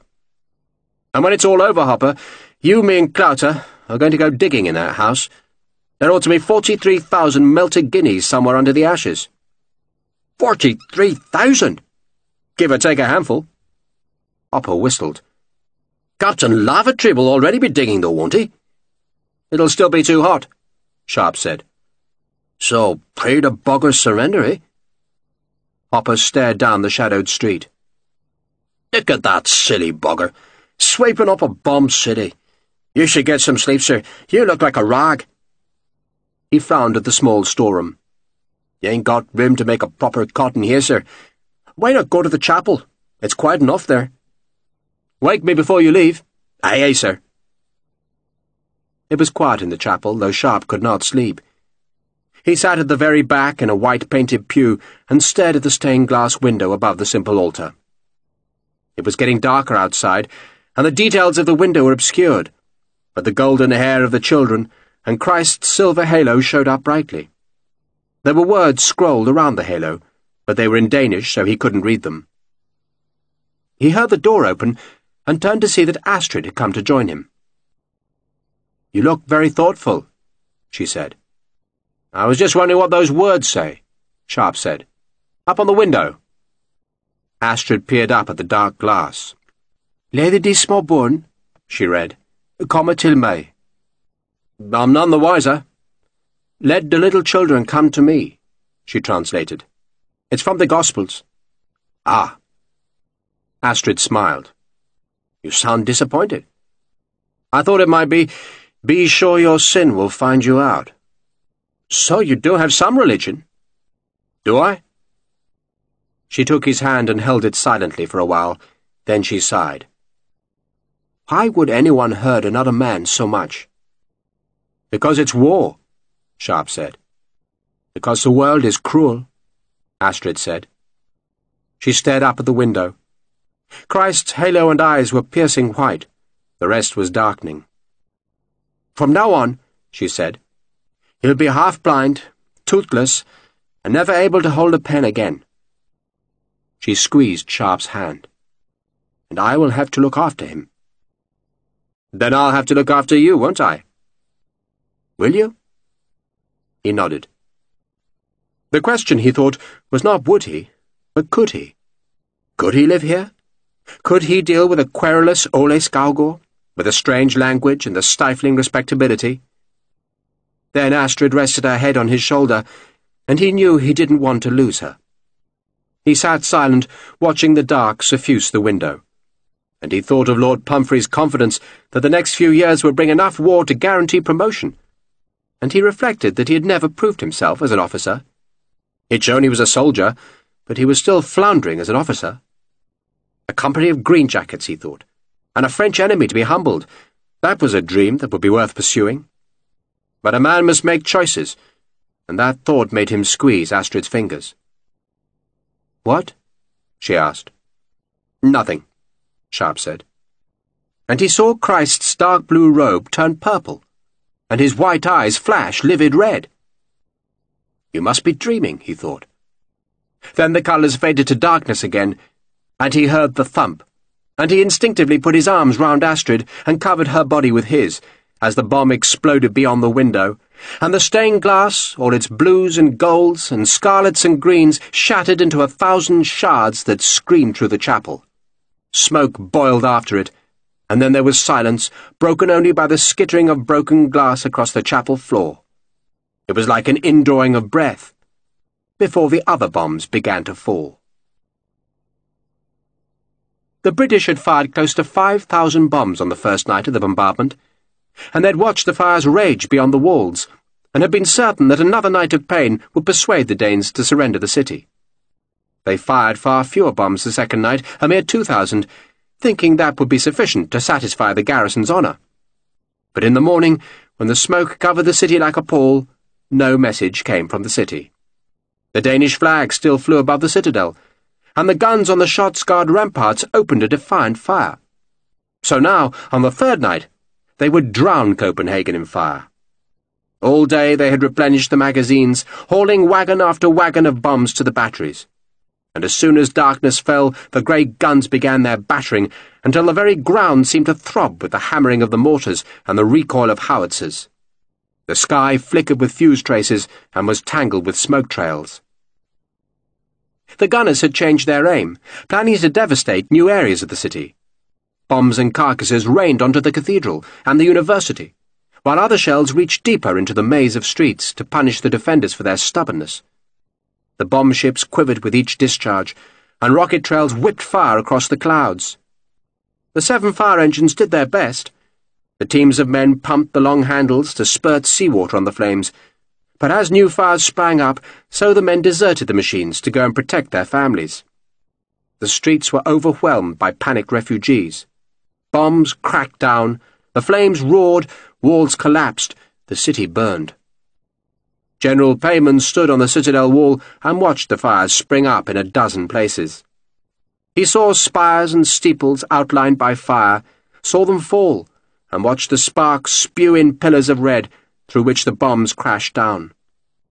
Pigeons, woken from their nests, flew about the flames until they fell burning.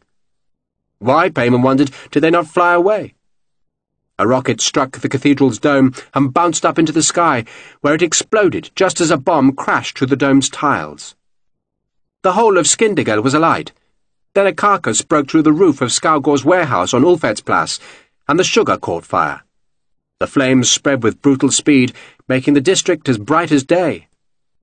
A school in Sumsgel that had become a home for refugees was struck by 3 bombs.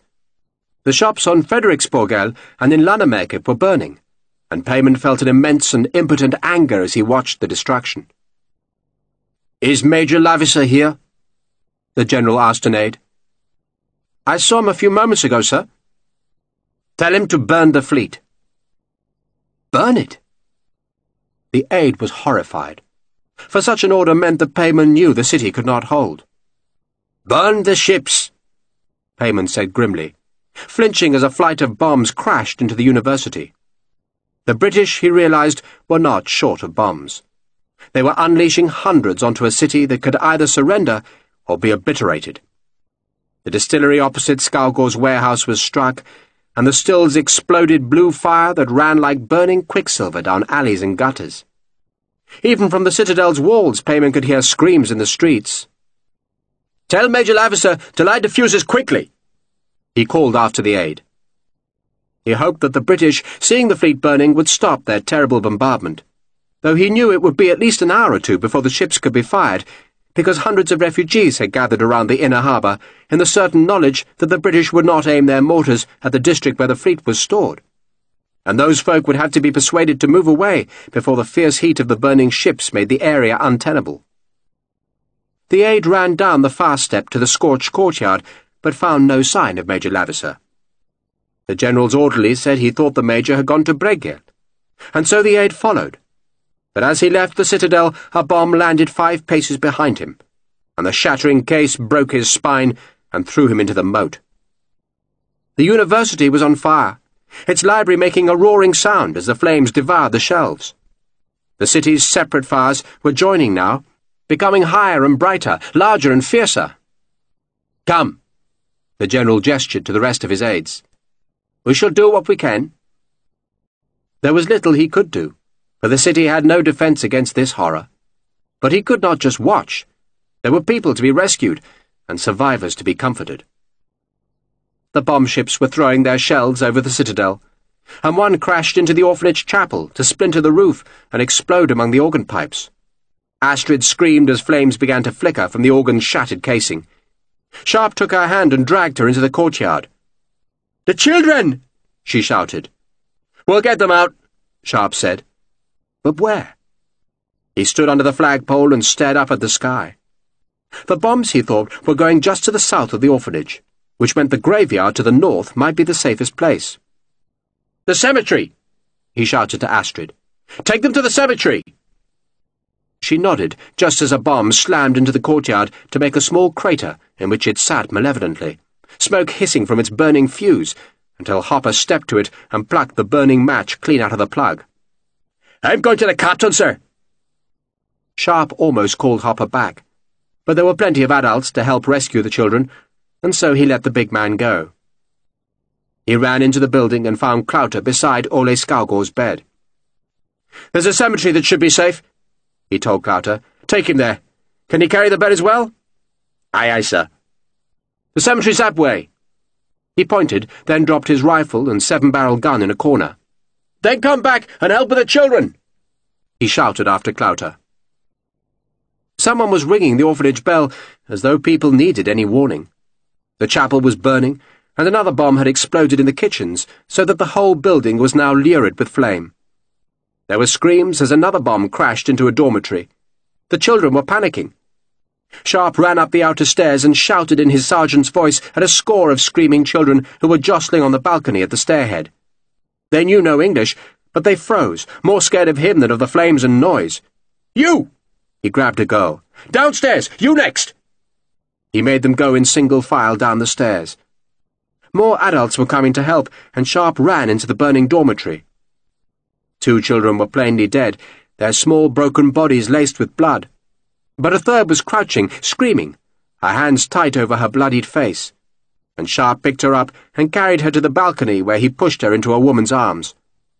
The fire in the kitchens had broken through the roof, but no more bombs had come, though a dozen or more exploded just to the south, where a row of houses was burning. Astrid had been directing people into the sailors' cemetery, but now ran back through the gate's archway and up the stairs. "There are still the cripples," she told Sharpe. "Where?" She pointed to a corner room, and Sharpe ran round the open balcony to find 6 terrified children in their beds. Clouter had come back to the courtyard, and Sharpe simply carried the children out to the balcony one by one and threw them down to the seamen, who caught and handed them to other adults who'd come to help. Sharpe tossed the last child down just as a bomb splintered through the remnants of the chapel and exploded in its doorway to slash metal fragments and slivers of wood across the yard. No one was touched. Sharpe had blood on his back where scraps of the stained-glass window had slit through his coat and jacket, but he was unaware of it. "Is that all?" he shouted to Astrid over the thump of bombs and the sound of fire. "That's all!" The last of the children had been carried to the graveyard, and Clouter was alone in the courtyard. "Get out!" Sharpe shouted to him. Then he took Astrid's hand and led her round the balcony towards the stairhead. The burning dormitory was like a furnace as he passed. Then a bomb crashed through the outside staircase, splintering its steps. A carcass followed, hissing tongues of white fire in the courtyard. Sharpe pulled Astrid into the main landing and ran down the inside stairs to find Clouter in the small hallway. "I told you to get out!" "Came to get this," Clouter said, brandishing Hopper's 7-barrel gun. Sharpe picked up his own weapons. Tiles were clattering into the courtyard as more bombs hit the building, and he hoped to God the gunners were not shifting their aim northwards, for then the cemetery would be under fire. "All we have to do now," he told Clouter, "is look after Mr. Skaugård." The orphanage shuddered as 2 new bombs exploded. A child's doll, its hair burning bright, skidded across the smoke-filled yard as Sharpe led Astrid and Clouter towards the gate. Then he suddenly twisted to his right and shouted a warning. He shouted because there were soldiers in the archway, and Lavisser was with them, and the men were bringing their muskets up to their shoulders. Sharpe picked up the shell that Hopper had defused and hurled it one-handed towards the men, who, seeing it, flinched away, and Sharpe dragged Astrid back through the door. He slammed it shut, shot its bolt, then took Astrid by the shoulders. "Do the windows on this floor have bars?" She looked at him uncertainly, then shook her head. "No." "Then find a window, climb out, and go to the cemetery. Hurry!" Musket butts were already pounding on the bolted door. Sharpe pushed Astrid down the corridor, then he ran up the stairs and out onto the smoke-wreathed balcony. Clouter followed as Sharpe ran to the undamaged end of the building, where he stopped, turned, and aimed the 7-barrel gun at the soldiers trying to break the door down. Then he hesitated. His quarrel was with Lavasser, not with the soldiers. But he couldn't see Lavasser, or Barker, though he did see a man climbing through one of the windows that opened onto the courtyard. Was Lavasser already inside? Flames were flying high to his right, licking at the rafters of the dormitories. He and Clouter were going to be trapped here, Sharpe thought, burned to death. Then one of the soldiers saw them and shouted to his comrades, and Sharpe, still unwilling to start a private war in the burning building, pulled Clouter back into the undamaged dormitory. A bomb smashed into the yard, and he heard screams. "What are we going to do?" Clouter asked him. "God knows." Sharpe slung the 7-barrel gun on his shoulder and went to the windows. They were barred to stop boys being daredevils, and he shook the bars, hoping that they could be loosened and that he and Clouter could drop down into the orphanage garden and make their way unseen to the cemetery. But the iron bars felt frustratingly solid. He swore and tugged again. Clouter saw what he was doing and came to help, and the big man gave a grunt as he heaved on an iron rod. It came away in his hand, splintering the wooden sill. Then Lavasser called from the courtyard. "Sharpe! Sharpe!" Sharpe turned and went back to the landing. He went cautiously, half expecting a volley, but instead saw that a half-dozen of the soldiers were on the ground, bloodied, twitching and scorched. A bomb had exploded in the group beside the bolted door. But then Sharpe saw that Lavasser was not alone. Astrid was beside him, and she was in the grip of a tall, pale-faced man. It was Axel Bang.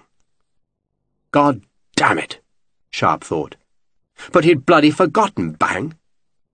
"Sharpe!" Lavasser called again. "What do you want?" "Just come down, Sharpe, and that's an end to it." The city was shuddering, flaming, incandescent.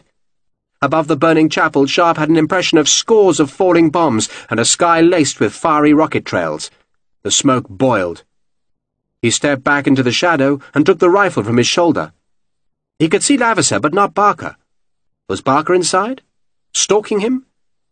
"End of what?" he called to Lavasser. "I'm told Miss Scowgorn knows the names I want." "Let her go!" Lavasser smiled.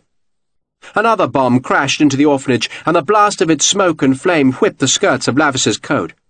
But he showed no fear. He just smiled. "I can't let her go, Richard, you know that. I want the names." "I've got the names. I've got your list." "Then bring it down, Richard, and I'll let Miss Scowgorn go." Sharpe knelt and thumbed back the rifle's cock. Jesus wept, he thought, but this gun had better be accurate. Axel Bang was no more than 20 paces away, but he was standing behind Astrid, with his right arm about her waist. Sharpe could only see Bang's lugubrious face. The rest of him was hidden by Astrid. But on the range at Shorncliffe, Sharpe had been able to put 10 bullets out of 10 through a target the size of a man's face at 60 yards. "What are you waiting for, Richard?" Lavasser called. "I'm thinking." Clouter crouched beside Sharpe. "There's a big fellow prowling," Sharpe told him. "Watch out for him." Clouter nodded. Sharpe aimed through the bars of the balcony's balustrade, lining the notch in the rifle's backside and the leaf of the foresight on Axel Bang's face. Then Sharpe suddenly worried about whether he'd wrapped the ball in its scrap of greased leather when he'd reloaded the gun. He remembered firing the rifle in the Bregale house, but when had he reloaded it? He thought when he'd arrived at the orphanage last night, but he'd given it no thought. Why should he? Loading a gun was like breathing, not something a man thought about. But if he had not used the leather patch, then the bullet would not be gripped by the 7 spiralling grooves and lands that gave it spin, and so made it accurate. And if the ball was unwrapped, then it would be fractionally smaller than the barrel's width, and when he fired, it would fly out at a slight angle. Very slight, but enough to make it go wide and perhaps strike Astrid. "Sharpe! I'm waiting!" Lavasser peered up at the dark doorway. Bring me the list!" "Let her go!" Sharpe shouted. "Please don't be tedious, Richard. Just come down. Or do you want me to describe what I plan to do to the lovely Astrid if you don't come down?" Sharpe fired. He couldn't see where the bullet went, for the doorway was immediately filled with a fog of powder smoke. But he heard Astrid scream, and Sharpe immediately knew he'd made a mistake. He should have fired at Lavisser, not Bang. Bang didn't have the guts to do anything on his own initiative. But Sharpe had picked him because he was holding Astrid. And now Sharpe dashed through the smoke to lean on the balustrade, and he saw that Bang was on his back, spread-eagled, and where his face had been there was only a great patch of broken bone, cartilage, and bloody flesh. Astrid had vanished. Lavisser was staring at Bang in disbelief. Then Sharpe saw the movement to his right, and he dropped to one knee as Barker fired the musket. The ball plucked at Sharpe's hair and scored a slash across the side of his skull, and he was dazed, but not disabled. And he was screaming a wash-out as he charged down the balcony and rammed the muzzle of the unloaded rifle into Barker's groin. Another musket flashed, and Sharpe felt the wind of the ball passing, and he saw there was a second man behind Barker. But Clouter shouted at Sharpe to drop, and he did, and the volley gun flamed and roared as loud as an exploding bomb. The second man was snatched backwards as two shells cracked through the rafters of the dormitory where Sharpe and Clouter had sheltered. Barker was writhing on the balcony. "No!" he shouted at Sharpe, who'd drawn one of his pistols. "Yes," Sharpe said. "I'll let you live," Barker shouted. "More bloody fool you," Sharpe said, and aimed the pistol. He fired, and the ball took Barker under the chin. And then a musket banged from the courtyard and tore a splinter from the balustrade beside Sharpe. Clouter fired back with both his pistols, then crouched to reload the volley gun. Sharpe slid his last pistol along the balcony to the black man. "Wait there," he told him. "Where are you going?" Clouter asked. "To find the bastard," Sharpe said. Lavisser had vanished.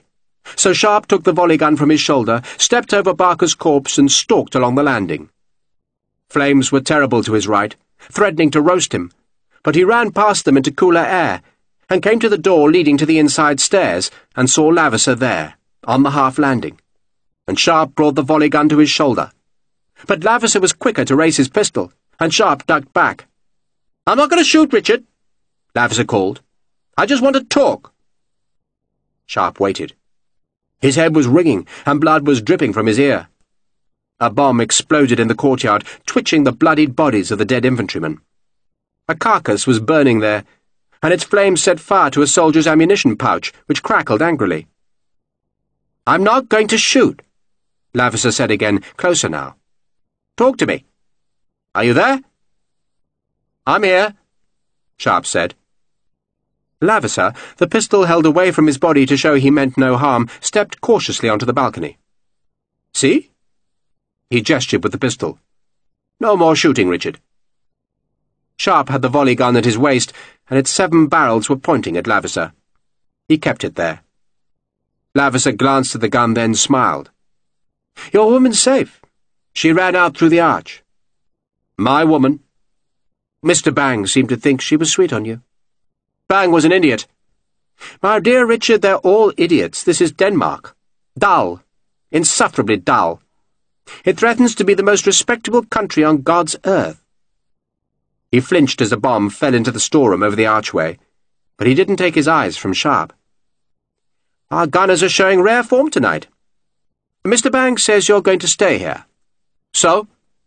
"So am I, Richard, and I could do with a friend who isn't insufferably respectable." Sharpe took a step forward, for the heat behind him was growing intolerable. Lavisser stepped back. He still held the pistol out to one side.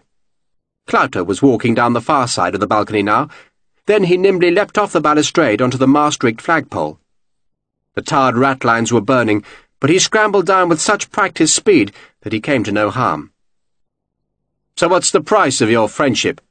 Sharpe asked Lavisser. "The list in my pocket." "Do you really care about the men on that list?" Lavisser asked. "Who are they? Unknown merchants in Prussia and Hanover? Let the French have them, and the French will look after us." What do you want to be, Richard? A general in the Danish army? It can be arranged, believe me. You want a title? The Emperor is remarkably generous with titles. Everything is new in Europe, Richard. The old titles mean nothing. If you can take power, then you can be a lord, a prince, an archduke, or a king. Laverser glanced down into the courtyard where Clouter was threatening him with the reloaded volley gun. Is your black friend going to shoot me? Let him be, Clouter. Aye, aye, sir. Clouter lowered the weapon. Sharpe again stepped forward, forcing Laverser another pace back towards the burning chapel. Laverser was worrying now, and began to swing the pistol to face Sharpe, but Sharpe twitched his own volley gun, and Laverser obediently held the pistol out to his right side again. I'm serious, Richard, he said. You and me, we can be like wolves in a land of woolly bar-lambs. I'm still wearing British uniform, Sharpe said. Or hadn't you noticed?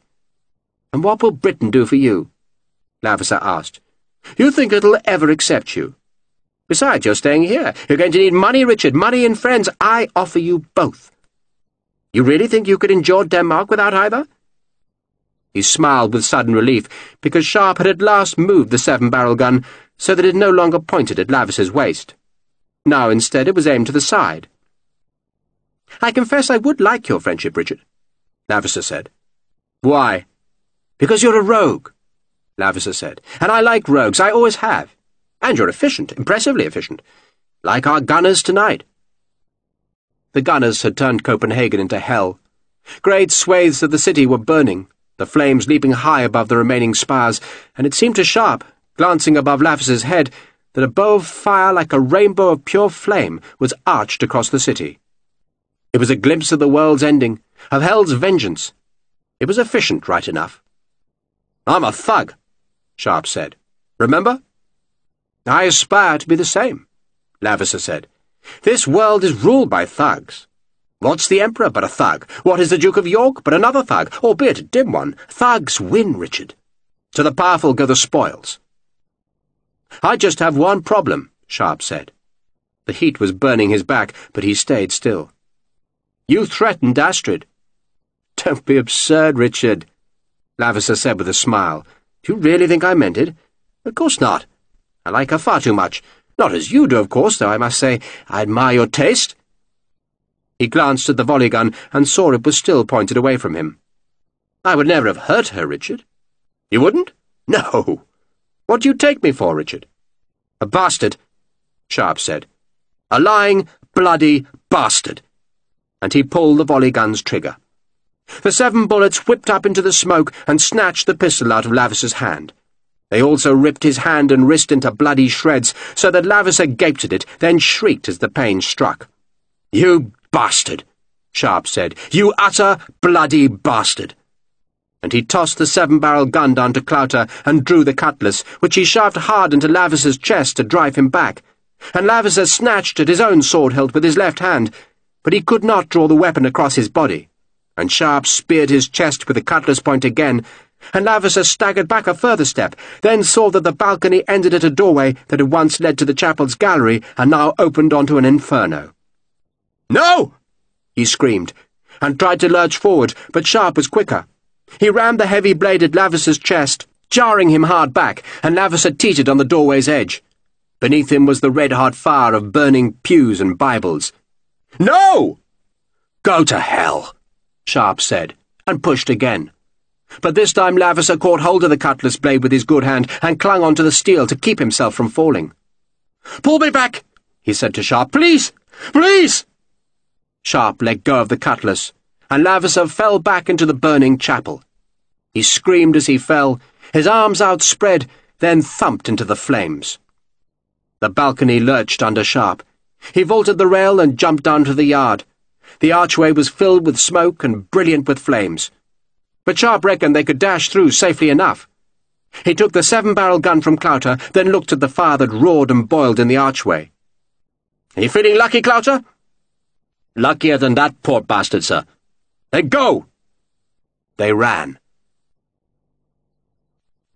The city surrendered next morning. 7,000 bombs had fallen in the night, and some of the streets blazed so fiercely that no one could get within 100 paces. Charred pages of the university's library had rained across 100 square miles of Zealand, while the cathedral was a gaunt frame of scorched stone in which a heap of embers smoked like the pit. Bodies lay in neat rows in parks, squares, and on the harbour quays. There were not nearly enough coffins, so folk whose homes were undamaged brought their sheets and did their best to make the dead decent. The fleet was whole, unburned, and captured. No one had come to light the fuses, and even if they had, the ships would not have burnt, for Captain Chase had stripped the incendiaries away. British soldiers fought the flames, while a redcoat military band played outside the Amalienborg Palace. General Payman listened to the unfamiliar music and tried to pay attention to the flattering remarks made by the city's new masters, but he could not rid himself of a feeling of gross injustice. "There were women and children here," he said again and again. But he spoke in Danish, and the British officers who dined off the palace's finest porcelain plates did not understand him. "We did not deserve this," he finally protested, insisting one of his own aides offered a translation. "Europe doesn't deserve the Emperor," Sir David Baird retorted hotly. "But we have him. Come, sir, try the ragout of beef." General Cathcart, who had never wanted to bombard the city, said nothing. The smell of smoke filled the dining room, taking away his appetite, though every now and then he glanced from the windows to see the masts of the captured fleet and wonder how much of their value would be given him in prize money. More than enough to buy an estate in his native Scotland, that was for sure. Not far away in Breguet, a dozen sailors had finished hauling blackened beams and scorched bricks from a gaping hole. Now they squatted in a circle and chipped away at dozens of curious black lumps that, when broken apart with a boarding axe, gleamed like a newly risen sun. Not all of the gold had melted. Some of the coins were still in the charred remnants of their bags, and Captain Chase was making piles of guineas. "I'm not sure we've got it all, Richard." "Enough," Sharpe said. "Oh, enough, certainly enough, more than I ever dreamed." Lord Pumphrey was watching over the excavation. He had appeared unexpectedly, accompanied by a dozen soldiers, and announced that he was there to look after the Treasury's interests. "Though I shall do as Nelson did at Copenhagen," he told Sharpe, "and turn a blind eye. I do not, after all, have a great love for the Treasury. Who does? But we must return something to them." "Must we?" "I like to think they'll owe me a favour, so yes. But do help yourself, Richard, while my blind eye is watching." Sharpe gave Pumphrey the list of names. "Lavis is dead, my lord."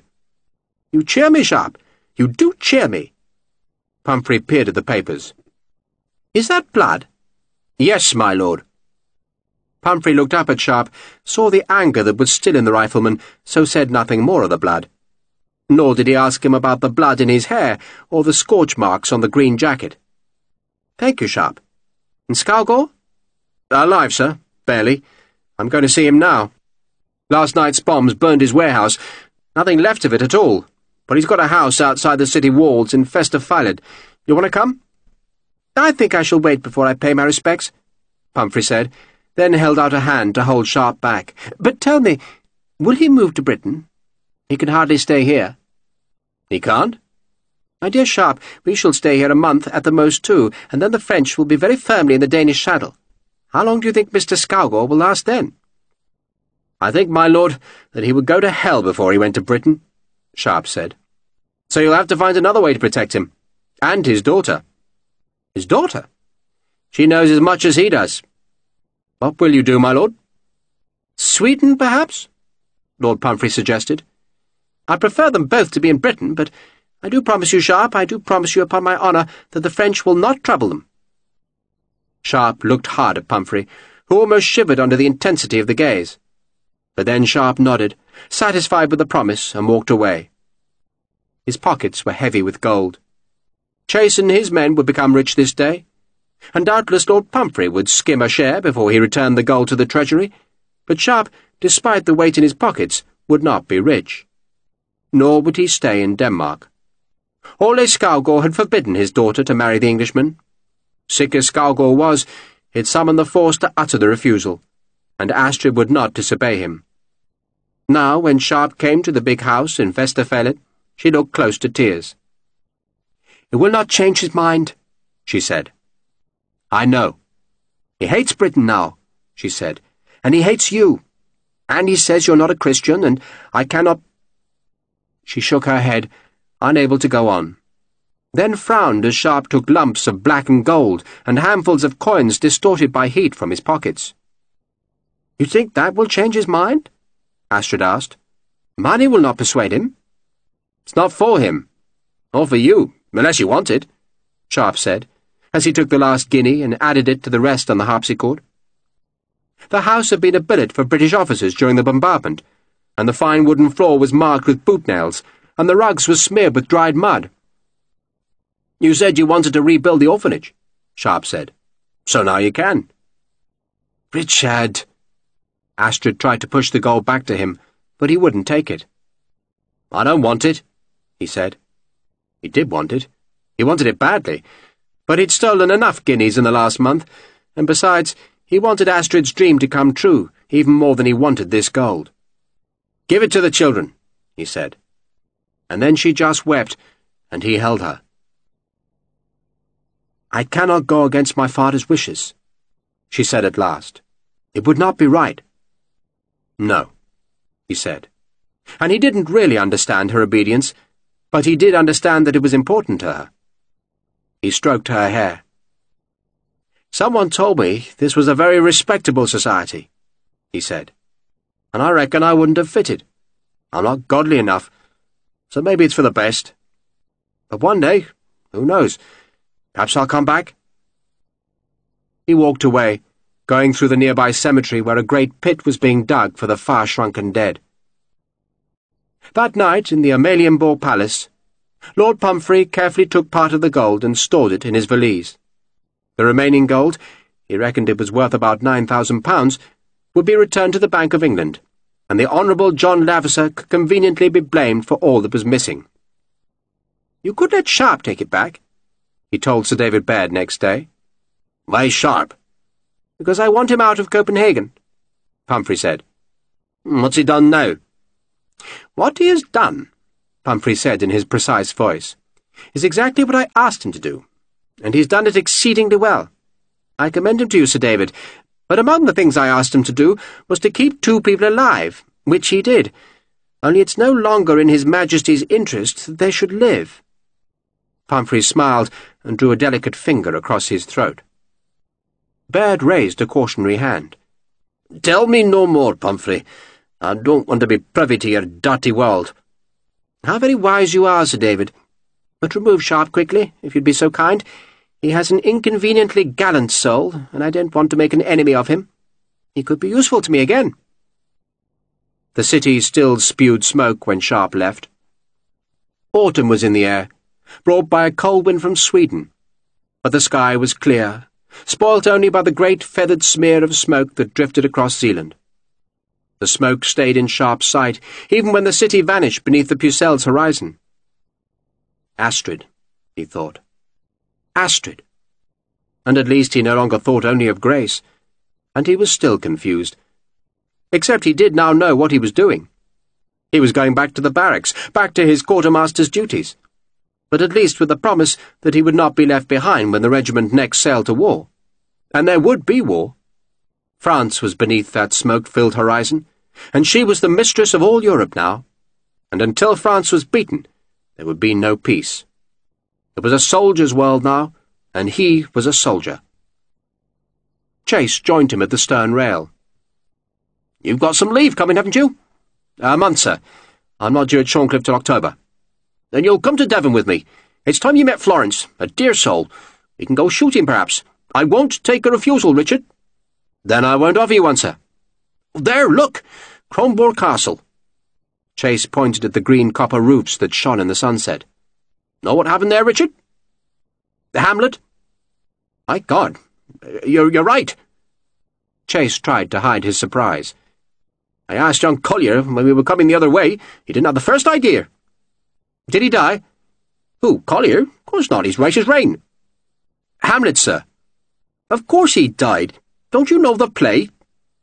"Well, maybe you don't." Chase added in a hurry. "Not everyone does." "Well, what's it about?" "A fellow who can't make up his mind, Sharpe, and dies of indecision. A lesson to us all." Sharpe smiled. He was remembering Lavisser's fulsome friendliness when they'd sailed past Kronborg, and how Lavisser had quoted some words from the play, and how Sharpe had liked the guardsman then. And he remembered how tempted he'd been on the burning balcony. Part of him had wanted to take Lavisser's friendship, to take the gold, and the opportunity, and the adventure. But in the end he had pulled the trigger, because he had to live with himself, though God alone knew where that would take him. Night fell. The smoke of a broken city vanished in the dark, and Sharpe sailed home, a soldier. That was Sharpe's Prey by Bernard Cornwell, read by William Gamanara. We do hope you've enjoyed listening to this Chivers audiobook. For details of other Chivers recordings, please contact us, and we'll be delighted to send you a catalogue listing all our titles and recent releases. Our telephone number and address can be found on the box cover or in the catalogue.